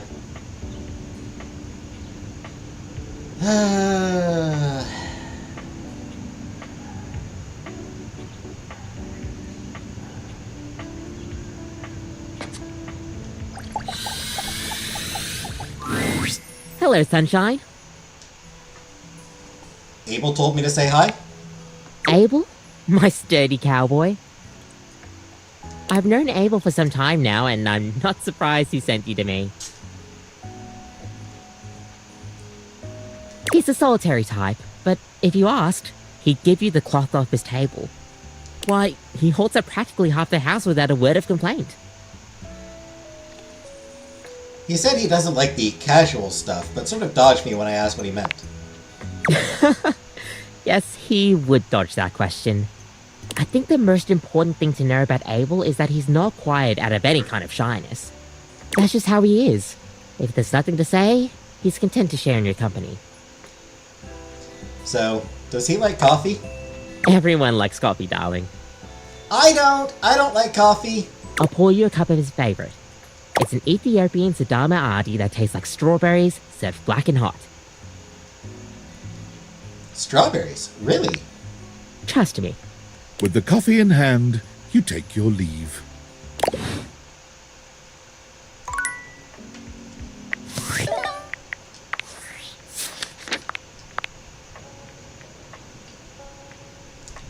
Gym closet.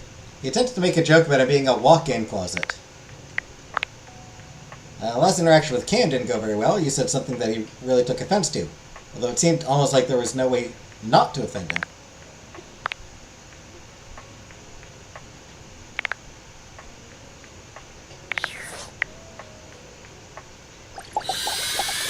Phoenicia. I gotta talk to Phoenicia. Phoenicia is full on sweating, hopping from foot to foot and fanning herself frantically with her hands. Alert, alert! Ooh, I hope you like your data extra crispy because we're headed for a full-scale meltdown in here.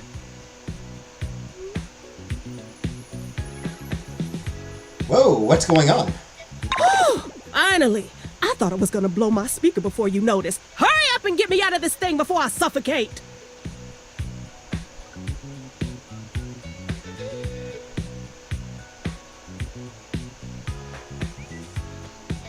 Are you okay? Oh, sure! I'm great! I love shorting out. I mean, who doesn't like spontaneously combusting? I hear burnt pockets are really in this season. Alright then. No, I'm not okay! What part of alert, device overheating, self-shutdown in progress, did you not understand? Take this damn case off before you burn the whole house down! Okay, what do you need me to do? Take the case off! You just Oh, yeesh. You really need it spelled out for you, don't you?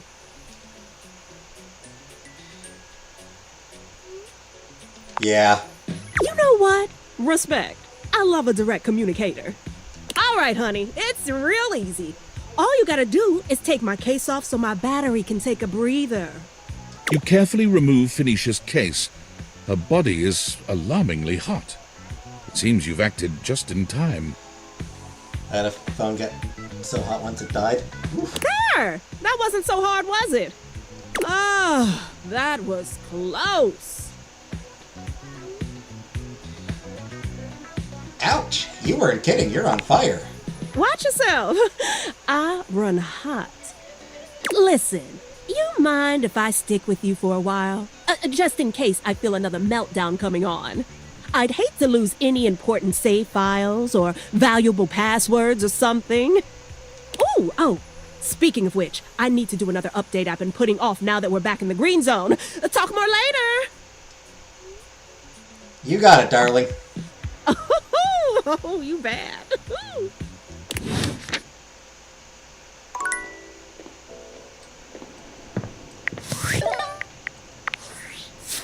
Thought she was gonna be naked. Would have been funny. Last time you saw her, Phoenicia almost had a full-on meltdown. You saved her just in time.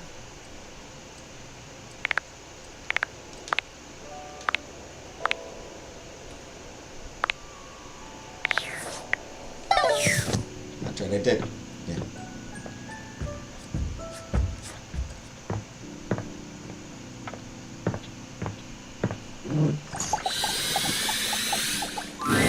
You have returned. Well, choose your destiny. Santa and Elf. Reggie. Reggie is rejection. That is just so that we can talk to him. You, elf, come here. Ho, ho, ho.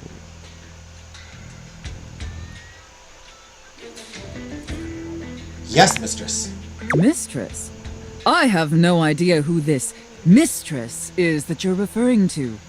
My name is Santa Claus, which you, seeing as you are an elf, are obviously quite aware. So stop these absurd shenanigans immediately. We've got an enormous amount of work to do. Dress yourself. Oh my. And the clock is ticking. Your mama's a hoe? Can I just say, you're banging, Santa. Yes, Santa. Very good, elf. Now, as you are well aware, it's Blissmas Eve. But in case you hadn't noticed, we're in crisis mode here at the workshop. Oh no, what happened, Santa? Unfortunately, our head chef, Tinselface, served some spoiled reindeer stew, and it's rendered our entire workforce incapacitated with horrific food poisoning. Hi, Scrappy. Whatever you do, stay away from the bathrooms. Now there's no one who can help finish preparations for Blissmas Eve. No one except you. I smell overtime pay! I'm sorry, you eat the reindeer? Well, yeah. Obviously. How can I help, Santa? I'm going to be completely honest, Elf. You were not my first choice. There's a reason I didn't have you on the production line at all this year. You're sloppy, lazy, and generally incompetent. In fact, you're one of the worst elves who's ever worked for this organization. Just a total embarrassment to the entire North Pole.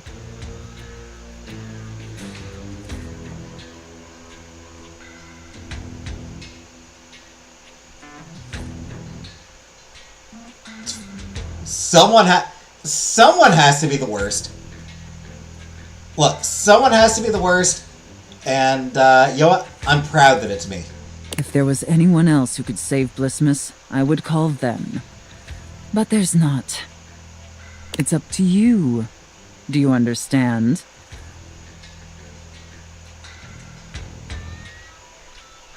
A lot of insults considering you need my help, loser. I understand, Santa. Good. All right. First, let's take a look at your workstation. Dear God. This is where you work? This is a sty. Moldy gingerbread houses, half-eaten candy canes. I've never seen such a nasty, unkempt, unprofessional workspace. You are beyond disgusting, and you should be deeply ashamed of yourself. I assure you I am. Tell me how ashamed you are, Elf, or you're fired.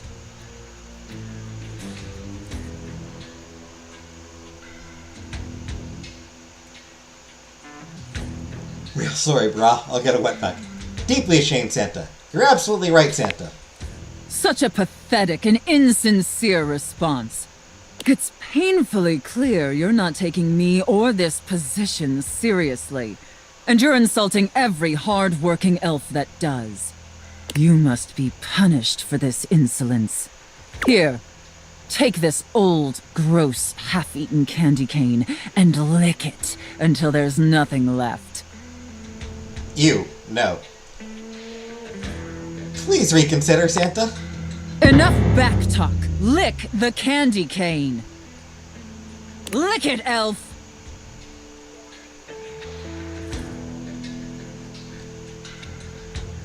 I would not do that. But fine, anything to please, Santa. Very good, Elf.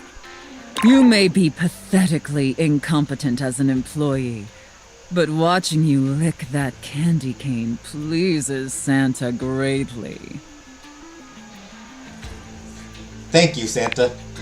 In fact, it's awakening an overwhelming hunger Santa hasn't felt in many Blissmases.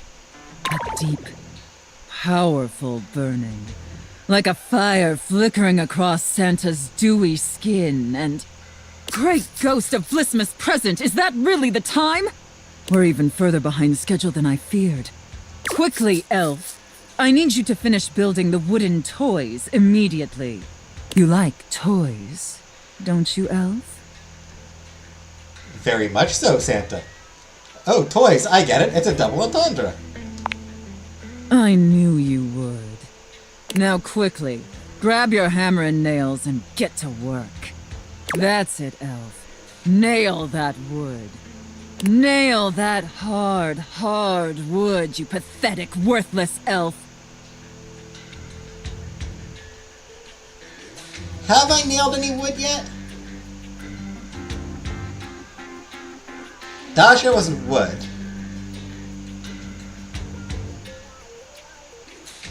Haven't gone with Abel or Shelley yet. Floor? Is the floor wood? Is... Harder! Yes! Just like that! Ah! Yes! Yes! Looks like I may have underestimated you, Elf. Majored at carpentry at UNLV. Thank you, Santa. No, thank you, Elf. Santa is very, very pleased with you. But enough chit-chat. There's still much we need to do before delivery. Now take the wooden toys over to the gift wrap station. They need to be properly wrapped before they can be distributed. Quickly! Yes, Santa. Right away, Santa. Now wrap the presents using this silk ribbon. Tie them up tight. Real tight. I want them tied so tightly that they're losing circulation.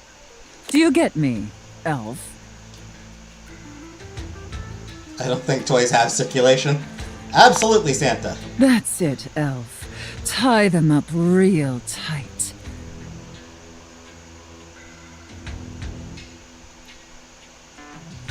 Do you feel that, Elf? Do you feel how tight those ribbons are? I imagine anything tied that tight would be completely immobile, trapped, and utterly helpless. Can you imagine that, Elf? She's really into the Santa roleplay. Especially if you used a bowline knot. Yep. Oh, yes, Santa. All right, enough gift wrapping. Now let me check the time and... You did it, Elf. You successfully fabricated and wrapped all the gifts with seconds to spare. Honestly, I didn't think it would be possible. But despite your myriad inadequacies, you actually managed to save Blissmas. Hurrah! Blissmas is saved!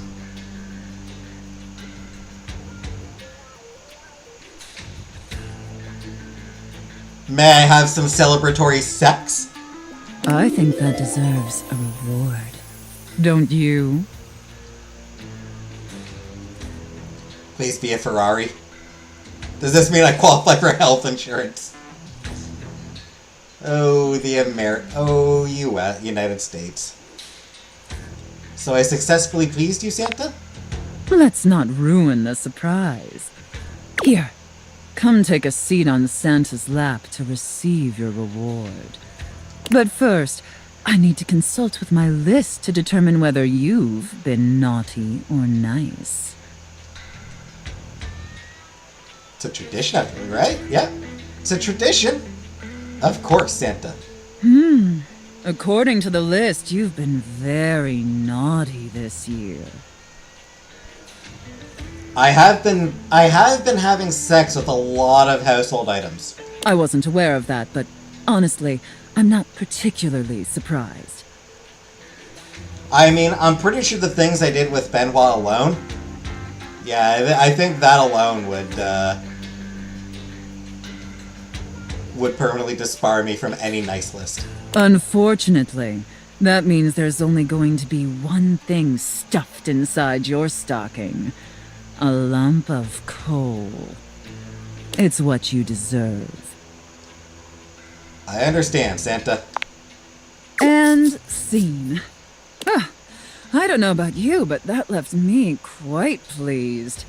An adequate and serviceable job, my little wretch. Tell me, did you find it as satisfactory as I did? Did I say hello to Scrappy? Hello, Scrappy, in case I didn't. I feel bad about the reindeer.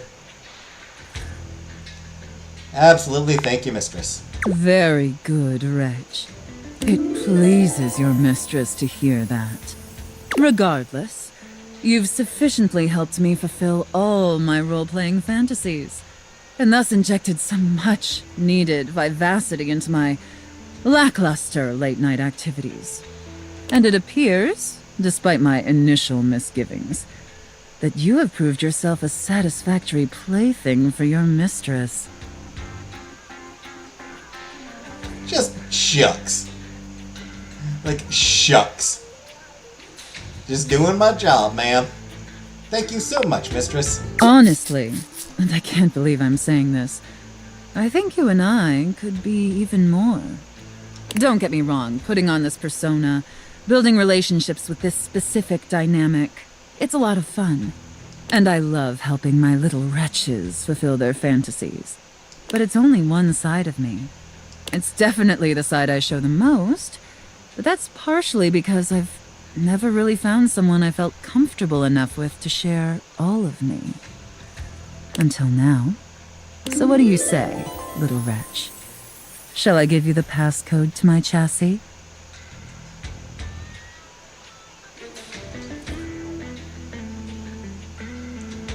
I'd love nothing more.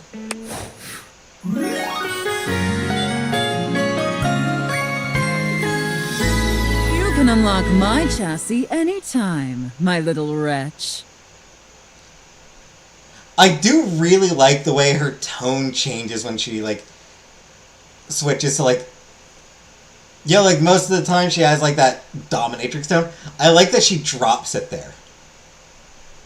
When she starts saying, you know what, yeah, we could be more.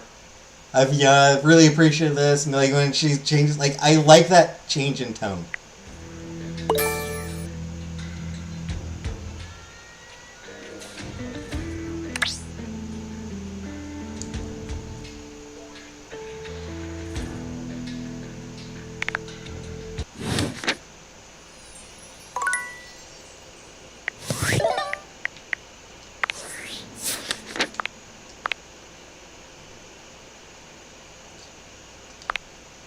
Elf costume. The bow really sells it.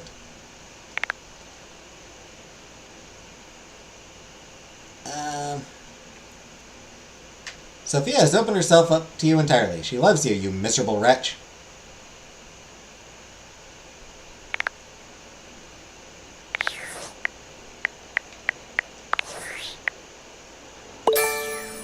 Yeah, it was sass that I got. We're done with her? Yes, we have completed Sophia.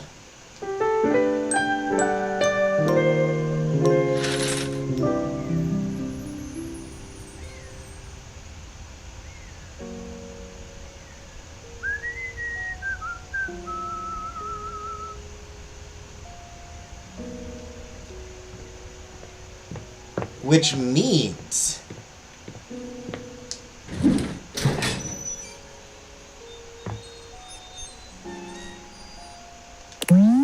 those who say money can't buy happiness just haven't realized they live in a world where everything's for sale. Except octopus bikes, of course. Not since the ban.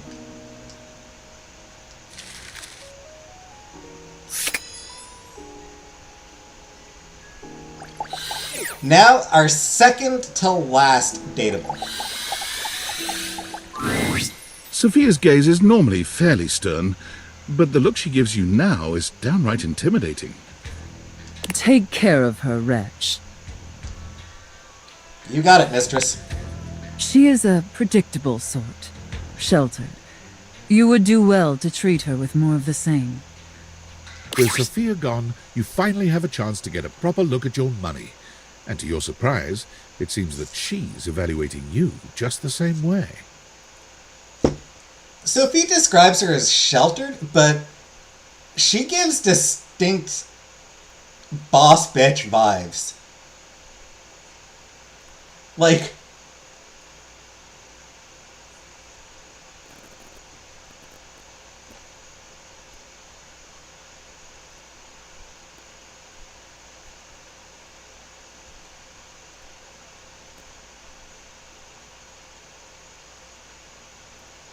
I don't know, I feel like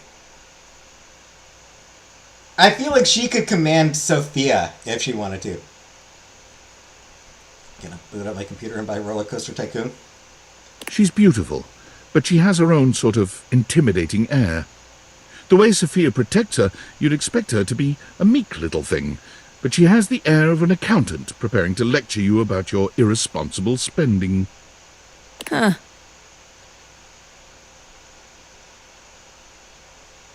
Hello? Uh-oh. How much do you need? Nice to meet you. There is no time for pleasantries if you have come to me. How bad is it? What is the financial crisis? Were you recently laid off? Any bills with accruing interest left unpaid? Did you overextend monetary aid to a relative, friend, or an unpromising lover?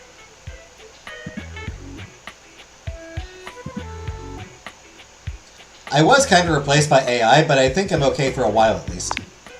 Troubling. Duly noted. Then why are you here? I just wanted to introduce myself. Your name? It's Nicole. Interesting. Duly noted. I am Monique. As you already know, I am responsible for saving you when you screw up.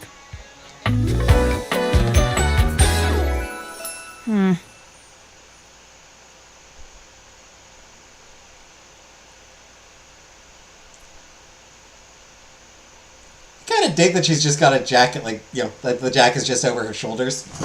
I don't know, it's kind of cool. Anyway, she's clearly meant to be like a wallet and money. Please refrain from speaking to me unless you are in dire need of accessing your emergency funds. Can't we just hang out? No, I am busy. As I sit here in my safe, my value remains unchanged, save for the rigors of inflation. So I could invest you and fight inflation. Leave me to the vagaries of the free market? That would be very dangerous. True. The quantity of me here constitutes your entire savings, which you should consider as a short-term emergency fund. As you are presumably still getting paid from your employer, you should only consider investing once there are 3 to 6 months worth of expenses saved here. Leaving this safe is unthinkable. Do you understand?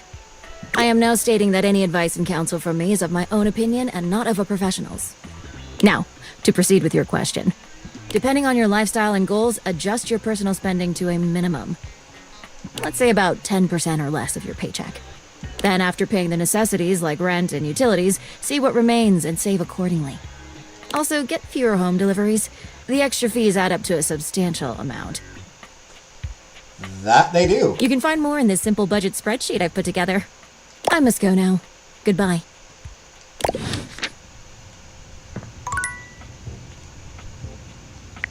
Thank you.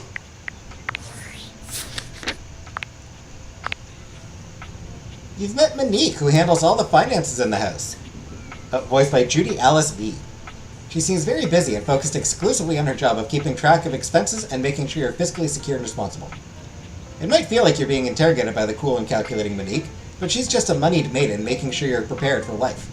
While Monique is confident in pre-planning and managing schedules, she tends to feel lost when it comes to small talk. It's easier to be professional than personal. Outside of logistics, it's almost as if the inside of the safe seems to be all she knows. Likes, tabulations, balances, Sophia. Dislikes, inattention, sloppiness, debt.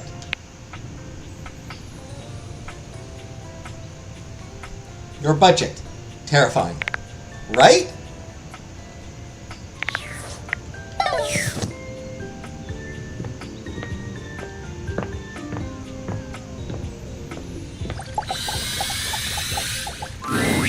Whoa. Whoa. Whoa! Whoa. Looks like I disappointed him. Okay, I'd assumed that there was more you could do with wall, but I might be wrong.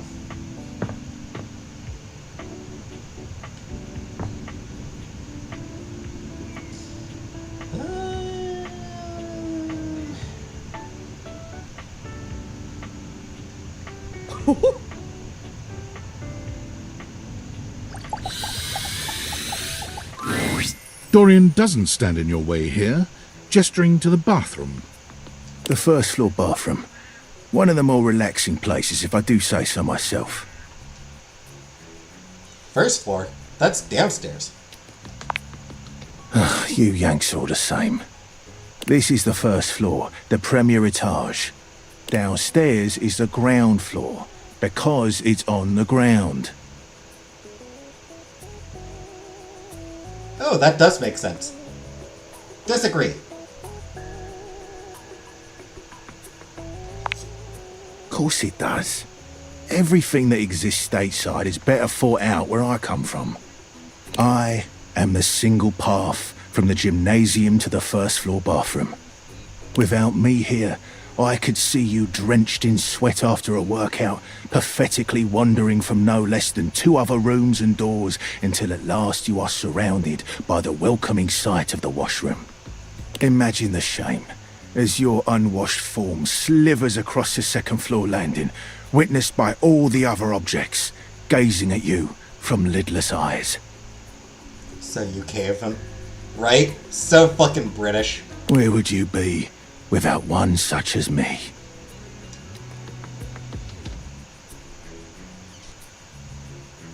That's very helpful, Dorian. I am nothing but at your service, madam.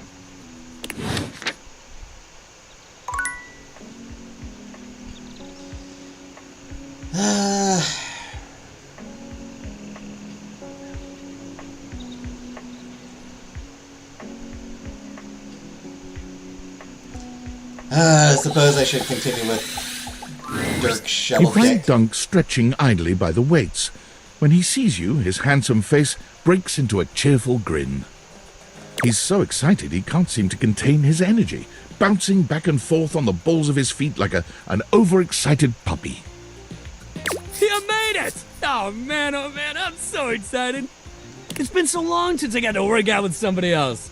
And a newbie, too. There's nothing like a good lift with someone who's just starting out. Everything is so new, no bad habits to break, less competitive talk. It's just gonna be you, me, and the weights. Good vibes and a great lift. A shadow falls over the two of you. A massive, blonde, and bearded figure looms over you. Do not infect them with your weakness, Duncan. I keep telling you it's not weakness, bro.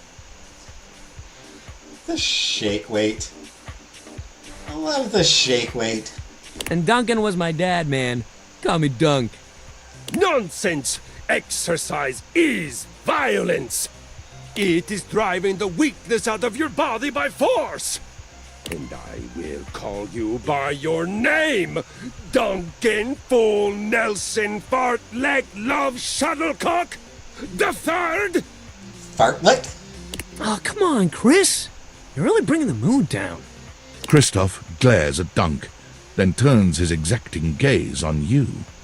You! Tell him what you need. What I need? Yes! You need to have the weakness beaten out of your soft body. He pauses for a few long moments before finally adding, With exercise. You have neglected yourself for far too long. No argument there. You set foot in my domain. You will do so with intention and strength. Christoph's got a healer. I think they're meant to be horns. None of this real winners do their best and know their limits sentiment and foolishness. You really gotta relax, man. All of us share this room.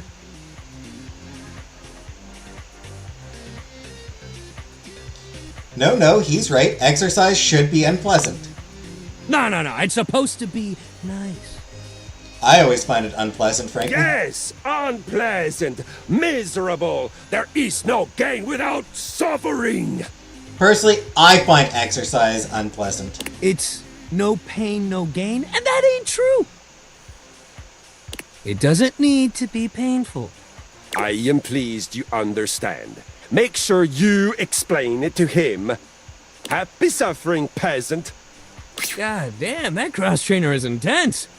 If bringing the mood down was a sport, he'd be a gold medalist for sure.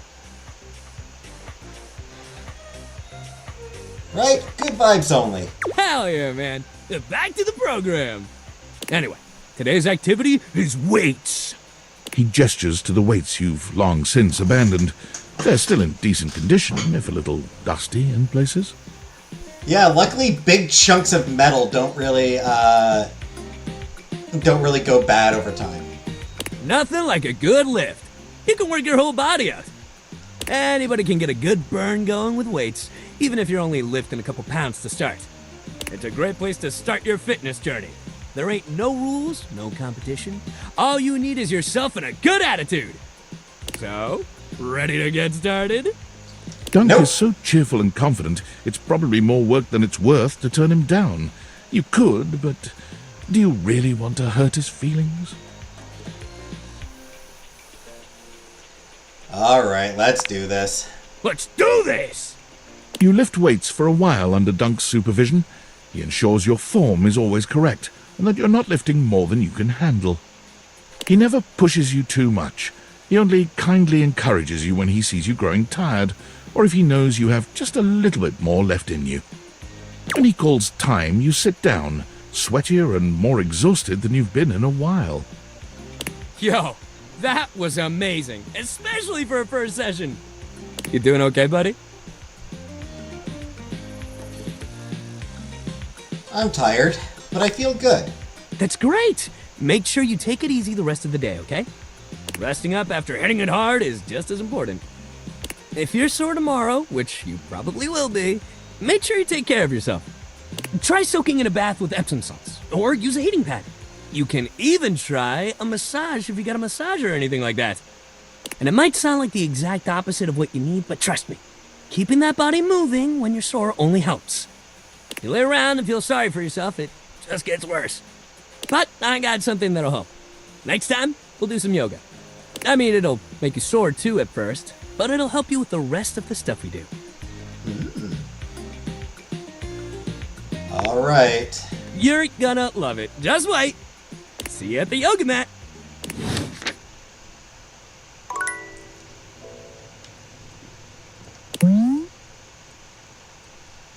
There's a commercial for Muscle Slurry, banned in 13 markets for the bits of lizard they found in it.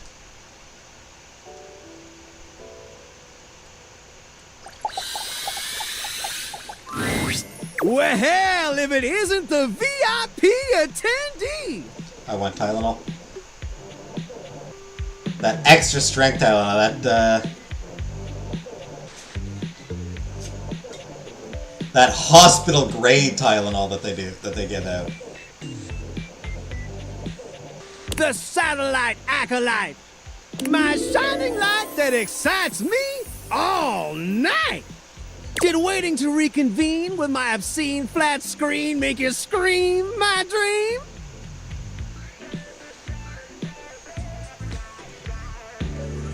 You know it. Bazinga! Well, I'm just so elated to have my remote reactivated! Tylenol 3s, that's right, yeah. Bazinga. Ugh, fuck you. Don't quote fucking Big Bang Theory. That show sucks. Are your eyeballs properly lubricated? Cause they're about to be totally captivated! Captivated by what? Hold your horses there, hoss! I'm explaining that, boss. I don't own any horses, but okay. Ready to unplug from the slog and clear the mental fog with 5,000 channels of premium content in analog? The planet's dying, so might as well. Actually, wait, analog? No need for worries, you doubting Thomas. It's 1,000 times better than any digital series. Promise. Loading programming, maximizing game shows, U1, streamlining target demos, buy it now. Football pros and red carpet clothes blasting at you like an industrial fire hose. Speaking of football, want to watch the game? I can show you a tight end that'll drive you insane. Yeah, is anything else on? Anything else? Gorgeous! I've got more content than years you've been alive. But why watch a rerun when you can watch something live? Isn't live television incredibly stirring? Knowing you're witnessing something as it's occurring? White knuckle turns at the Grand Prix! Hysterical late-night comedy! News that changes history! Never fails to amaze me! The crack of the baseball bat! Post-pounding combat! Let's see if Valdiviflix offers something like that! Oh, Valdiviflix offers live TV. What? Well, that's just fine. I don't mind. I still got 5,000 channels for us to watch till we go blind.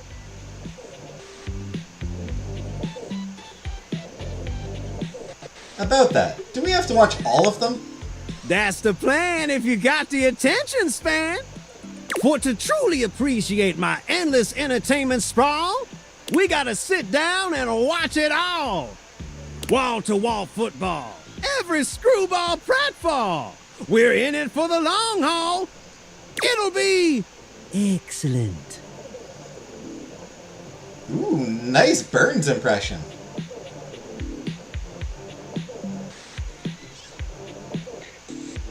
Plug it in my veins. Later on, just swing through, boo, and I'll queue up something new for us to view.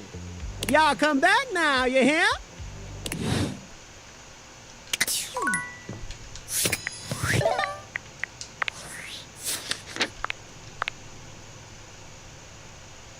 You returned to your good friend Wallace and said "wall" back to him.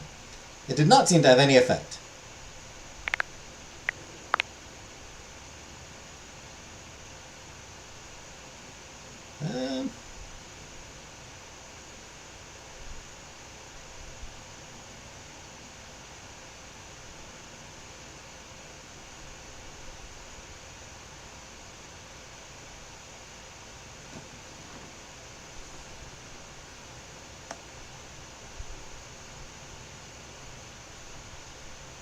Gym closet, trapdoor in, ironing board, laundry room, back door.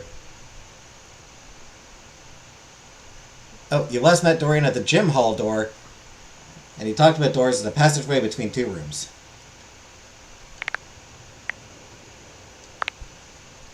You lifted weights with Dunk. Meet him at the yoga mat for your next exercise experience. He said Kid Dynamite. I think it was Jimmy Walker talking. Yeah, I'm not a fan of the way Telly speaks.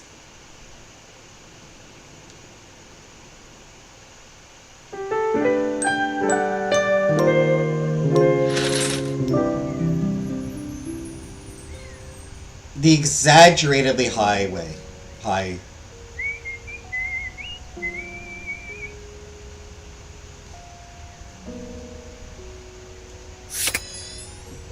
Like, I was not really a fan of that exaggeratedly high-pitched voice. Dorian, for once, does not stand in your way. Perhaps even he knows there's no sense in blocking bathroom access. In here resides Barry Styles, your beauty supplies, Amir, the mirror, and Rebel, the rubber ducky. Also Bathsheba. What can I do for you? Tell me about Barry. Barry is a great bloke. Always happy to lend a hand however he can. Careful though, he might be fragile on the inside and not show his hand. You might not know where you stand with him until it's too late. What do you mean? I should be careful? Barry has problems with his memory.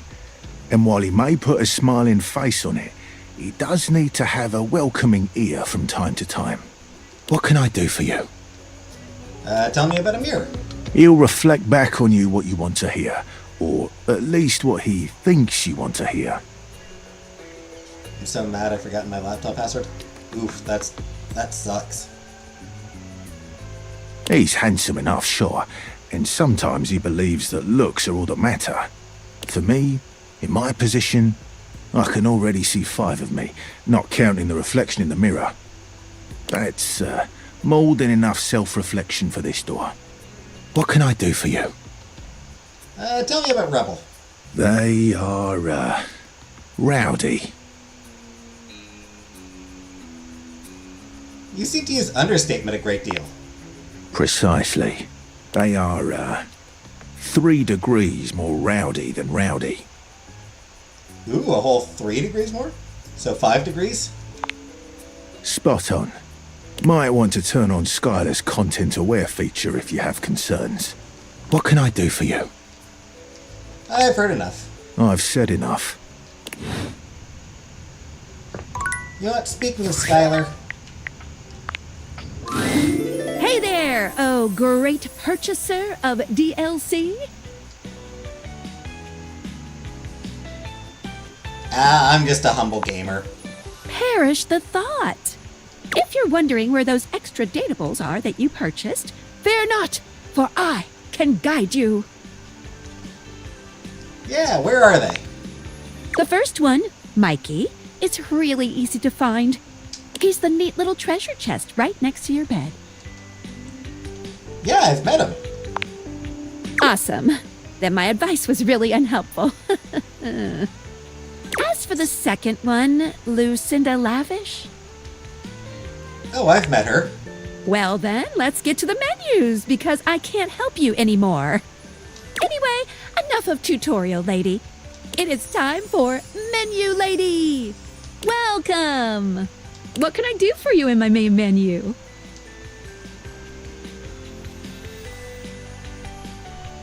Let's chat about you. Oh, let's. There's lots I can chat about. Me?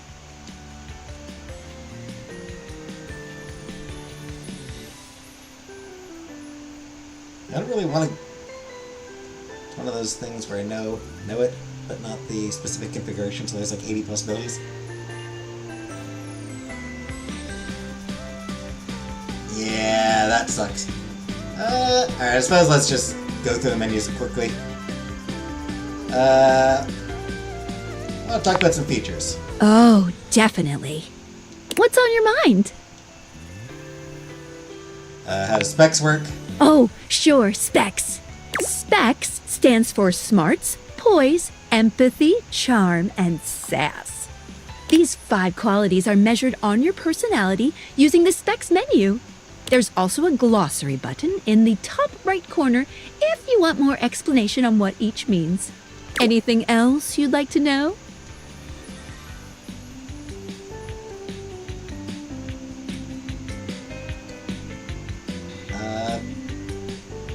How do I get more specs? Anytime there's a first-time change in relationship between you and a dateable object, you will be rewarded with 5 specs points in one attribute. Think of it as you growing in experience dating a vast array of personalities, each with something to give you.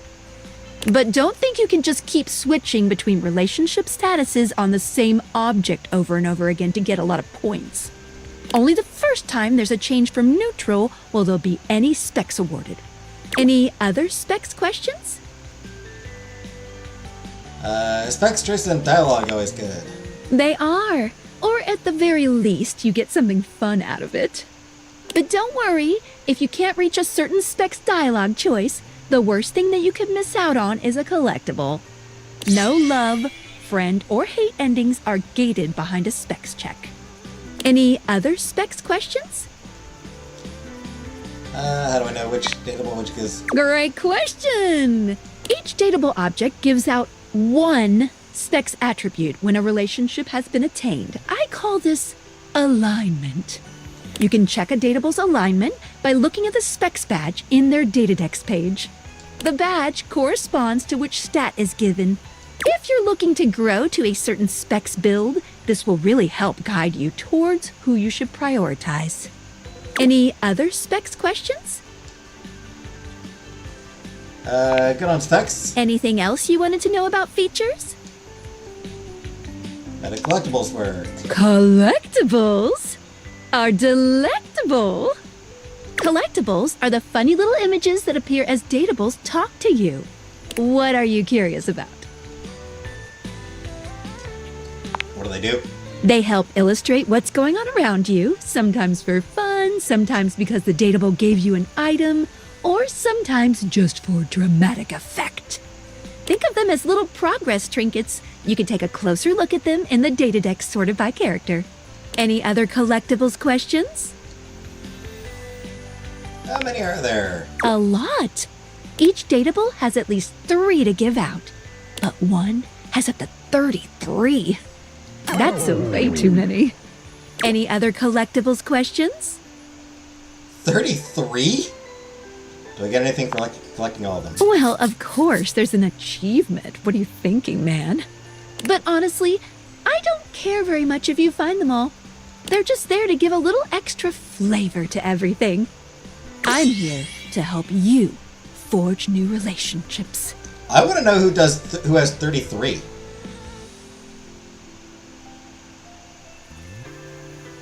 But I love collecting things. I won't stop you. Any other collectibles questions?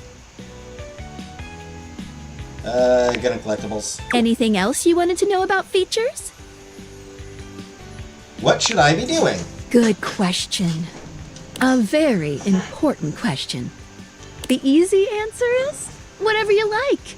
As long as you are continuing to awaken objects, things will continue to move along in a positive direction. If you have other questions, I'm all ears.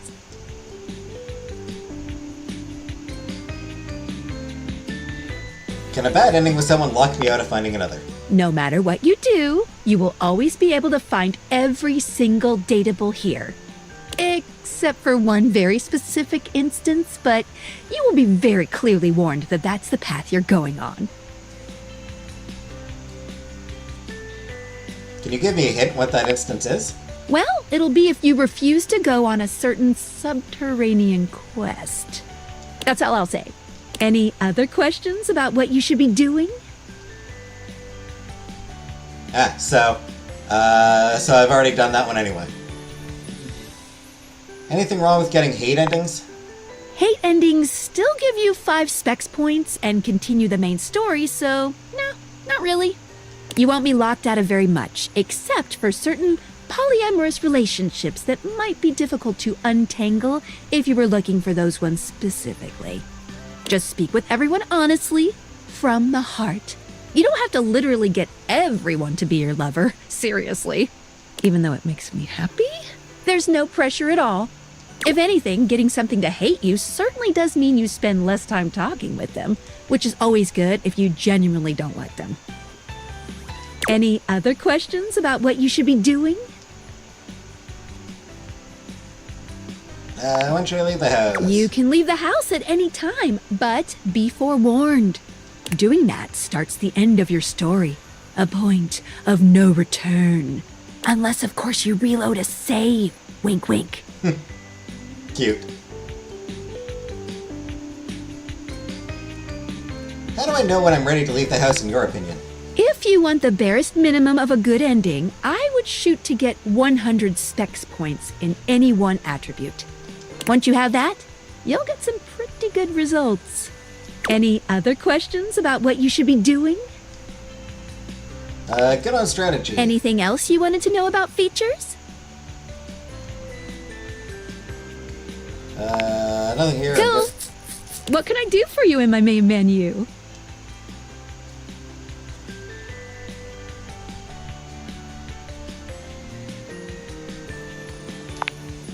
Oh, let's. Go back to this There's one. lots I can chat about. Me?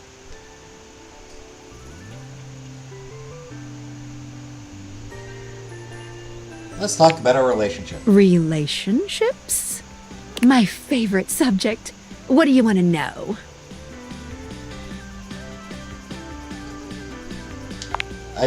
Oh, you want to date me, eh? It's possible, you know. You just have to, ask me about myself. Tell me about yourself. Not in this menu, silly. I prefer not to be that obvious about it. I like to be wined and dined. It's the chat menu. What do you need?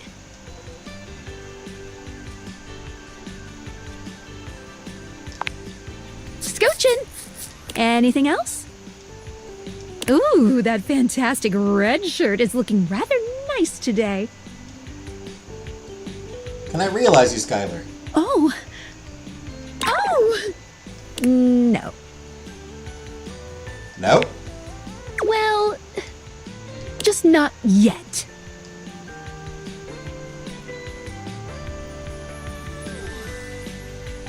Is this like some quest I have to do now? Yeah, pretty much. When Franklin least made me, it was in a sort of a mad, passionate rush of scientific fervor. There were unintended consequences, like realization, which is a good thing. Yes, definitely. But one of the issues with realizing an object is that each of us can only leave once our own little purposes are complete. Some of us here still have things to do before we go. I call it unfurnished business. Boo. Oof, that one hurts. I know, but in a good way, right? Nope. Each of us can't become a human if we have unfurnished business. Reasons we need to appear in this house. None of the others know why exactly this is, or what it might be that we need to do. Oh, but I'll always tell you when I see it, and forbid you from realizing that individual. As for me, well, I have the most unfurnished business out of anyone. I have to be here to help everyone else get realized, so I gotta go last. Sorry to be the bearer of bad news, but if you want me realized, you have to get everyone else realized too. What if I only want you to be realized? Oh, well, I can do that, but it would mean you couldn't speak with anyone else in the house for good. If you want that, then I can arrange it. Though I don't recommend it. See me later if that's what you want.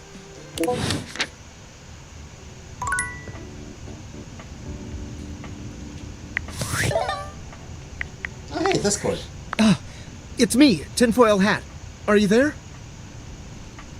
Yes. I'm still receiving data from the Deviators. Why haven't you brought Skylar to life and destroyed them? I realize all the objects are flirty and super hot, but as long as the Deviators exist, David will be hunting you. And you don't have a chance. He has a whole island just to practice hunting people. There's definitely no people hunting going on here, island. Thinks he's so clever, but I'm on to him. I like that. Definitely no people hunting going on here, island. A lot of questions about my island already answered by the name of my island.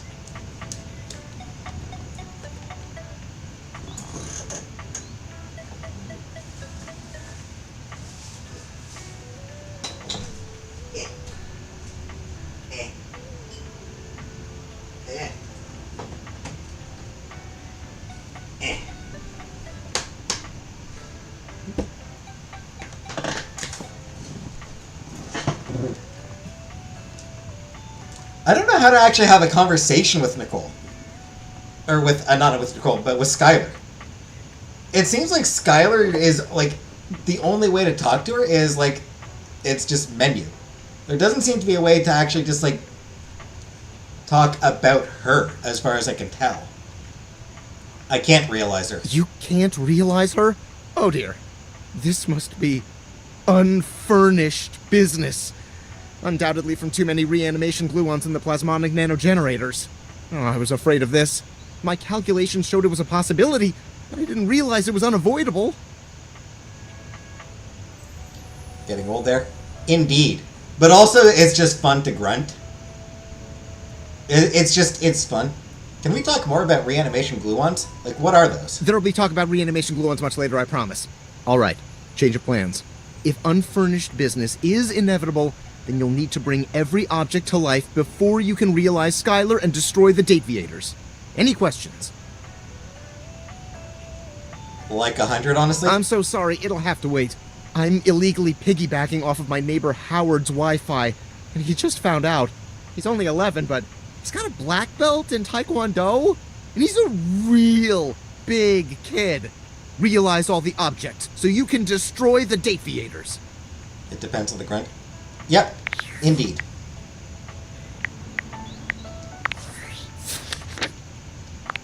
Last time you saw Skylar, she explained to you about unfurnished business. Said the edits need to have other storylines resolved before they can become realized. Skylar has the most unfurnished business of anyone. She told you she could be realized if you really wanted, but she doesn't recommend it. She will also stop you from realizing others if they have unfurnished business.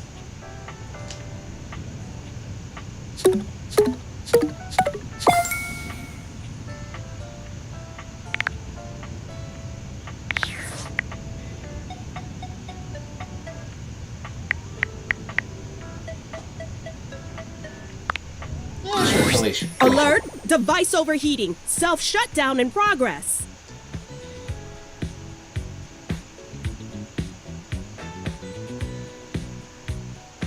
Oh no, not again.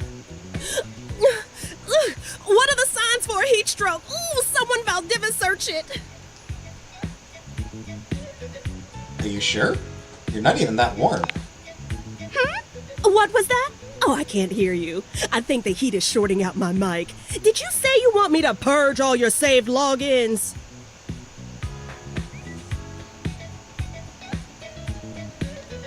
What? No, don't do that. Hang on, I have an idea to cool you down.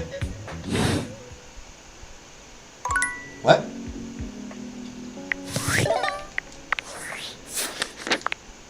Do I?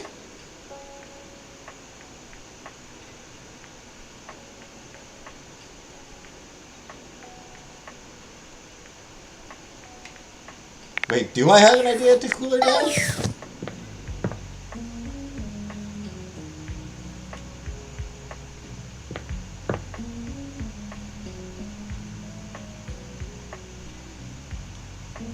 You know what?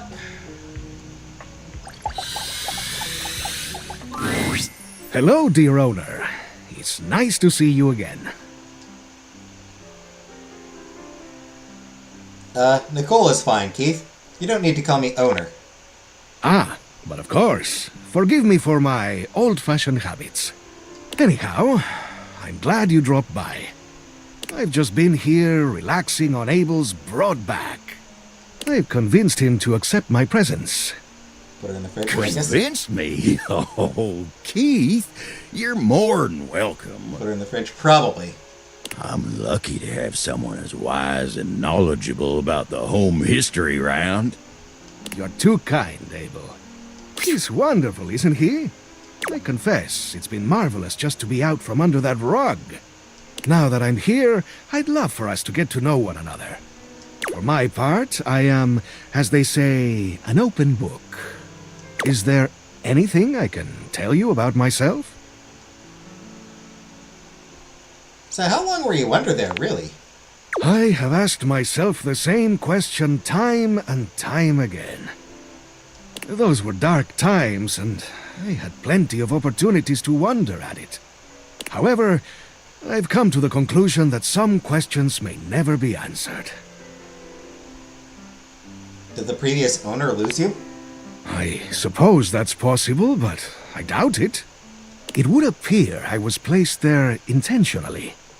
I myself have no recollection of the initial incident. That's strange. Indeed. But it was so long ago. Anything else you'd like to know about me? How old are you? How old do you think I am?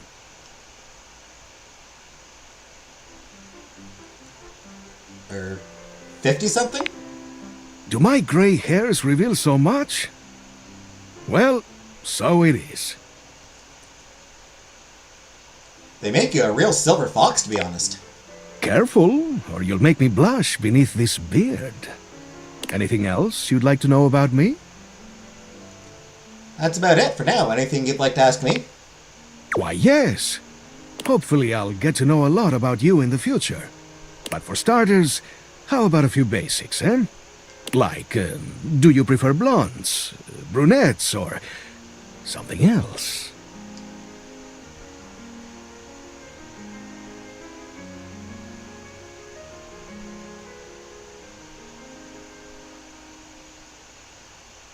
I mean, you all know my feelings on blondes.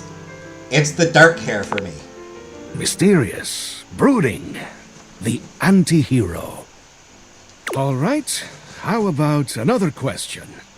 Do you believe in destiny? No, the future is open for me to decide. Wonderful.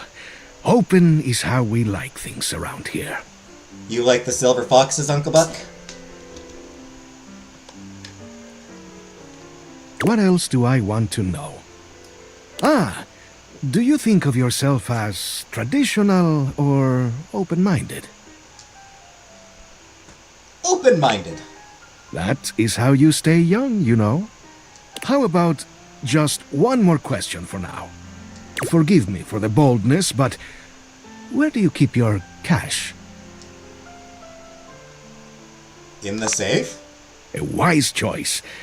But I must warn you, that question was a bit of a test, I'm afraid. As you know, I am a master of opening things, but also of locking them up. And I would highly advise you to be more circumspect in answering questions of that sort. Yeah, but I trust you. Of course, but you cannot trust everyone. There are always some who might seek to pursue their own agendas. True. Maybe even in your own home. It's good to have an open heart, but also good to be mindful. Now, I must say that with age comes a need to manage energy more efficiently. And I am feeling a bit tired. I'll need to rest. I'm still young and I feel exhausted. I suppose we could all use a break. Anyhow, I hope you'll come and see me soon. There is much that I can tell you. Things that will prove quite valuable to you, I think. Alright, I will need to talk to him again soon.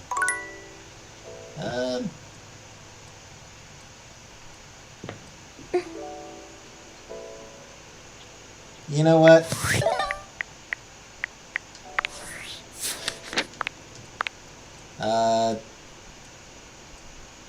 You've reunited with Keith on the table where he's enjoying his retirement.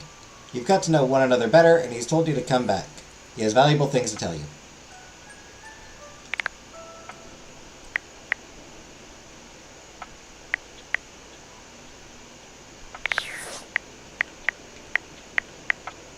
Let's have a chat with Reggie. You've reached Reggie Rejection's special phone app. You're just a sucker? Fair. We'll break your screen from the inside. How can I help you spread some lovely rejection this fine day?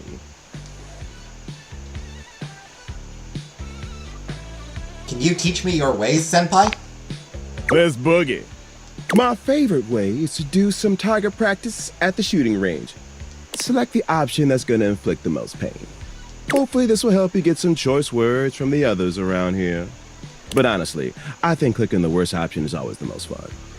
No, I don't want to be mean. Any other rules? Hell no. Here we go. First, Reggie puts his hands under his chin, batting his eyelashes and adopting a vacant stare. Hello there. I'm a nice, friendly dateable.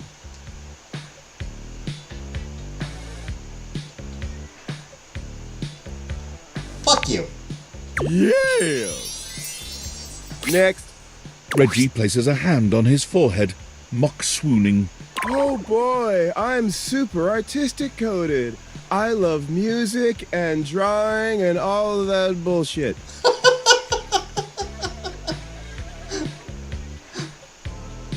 I like Reggie. Reggie is such a bitch, I kind of love him.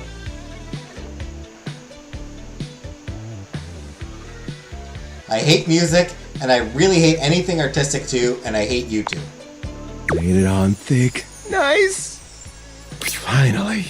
Reggie twirls a lock around one finger, pouting his lips and swaying back and forth.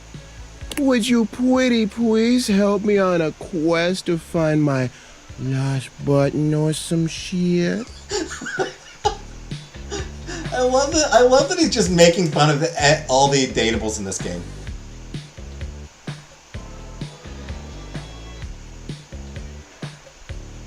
Hell no! Figure it out yourself. Bingo. Dead on sight. Alright, let's see how you did. You're a natural. Come on back anytime for more.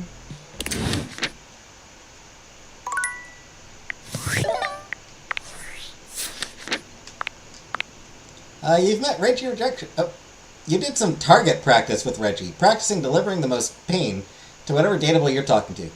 Basically, he wants you to be a huge jerk. Come back for more. You found Reggie Rejection special phone app, but does not have any cool games.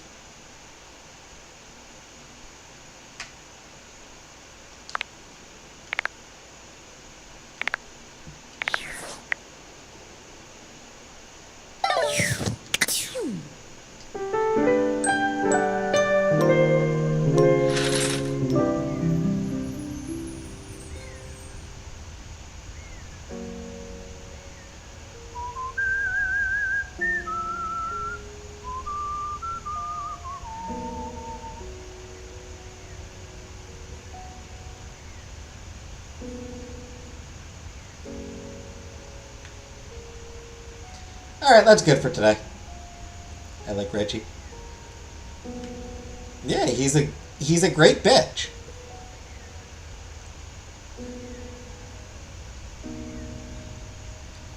Alright, so I got the 2 closet doors and the bedroom door. So I've got 3 Dorians left. Pretty sure.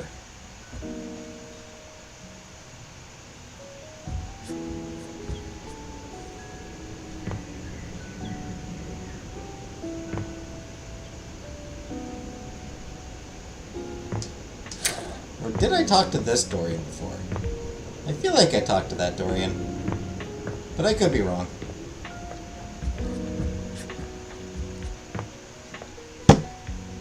Missed again. So how many more relationships do we need to do?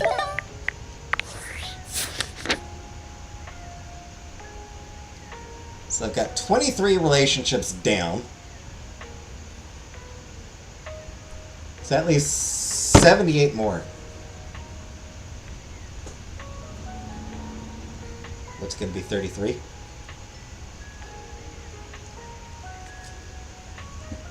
Huh? 33?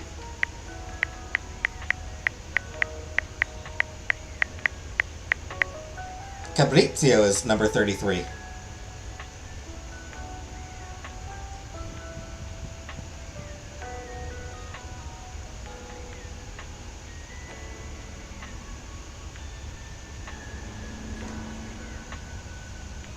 Not sure what you mean by what's going to be 33.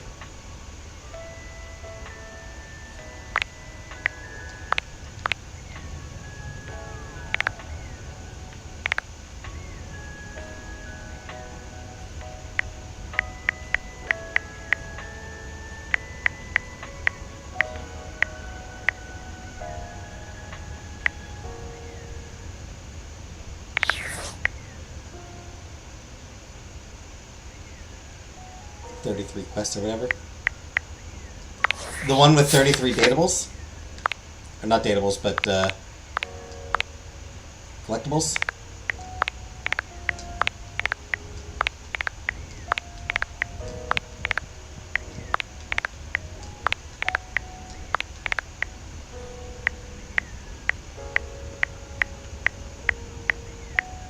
Does say in the top part.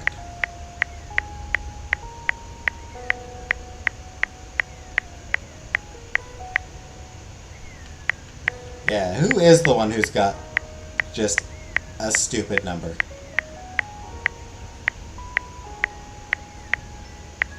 Whew. Chance has 8. Jeez.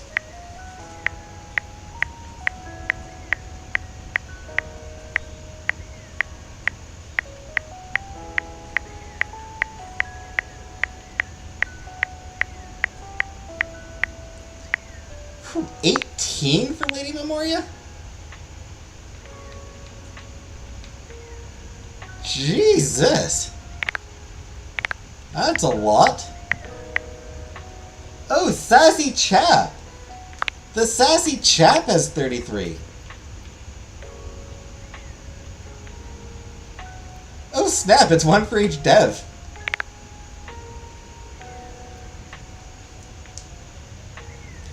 Alright, so it's 1 for each dev.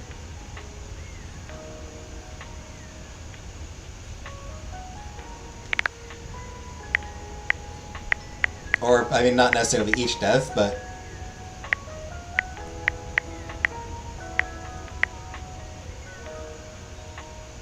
for a bunch of the devs, I guess. For 33 of the devs, at least. I don't even like Sassy.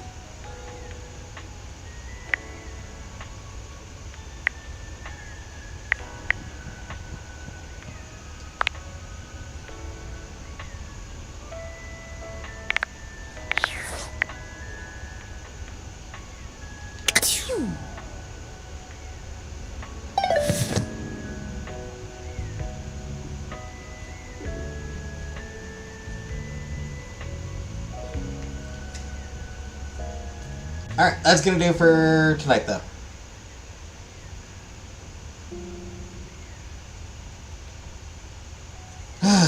got a lot to get through. 78 more to complete. And some of them we've barely started on. Yeah, there's a couple that I think are pretty close. Like, I think Luke Nukem is pretty close to done, and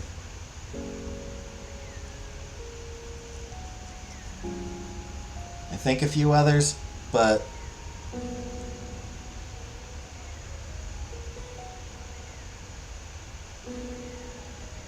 for the most part, yeah. It's going to take a long time to get through the remainder.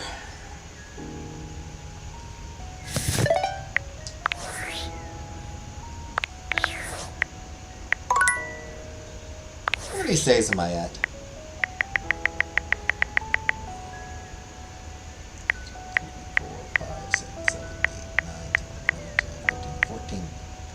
14 saves. Gonna have to do 2 a week. That, or we're just gonna be playing this game for a long ass time. Regardless. Thanks for coming.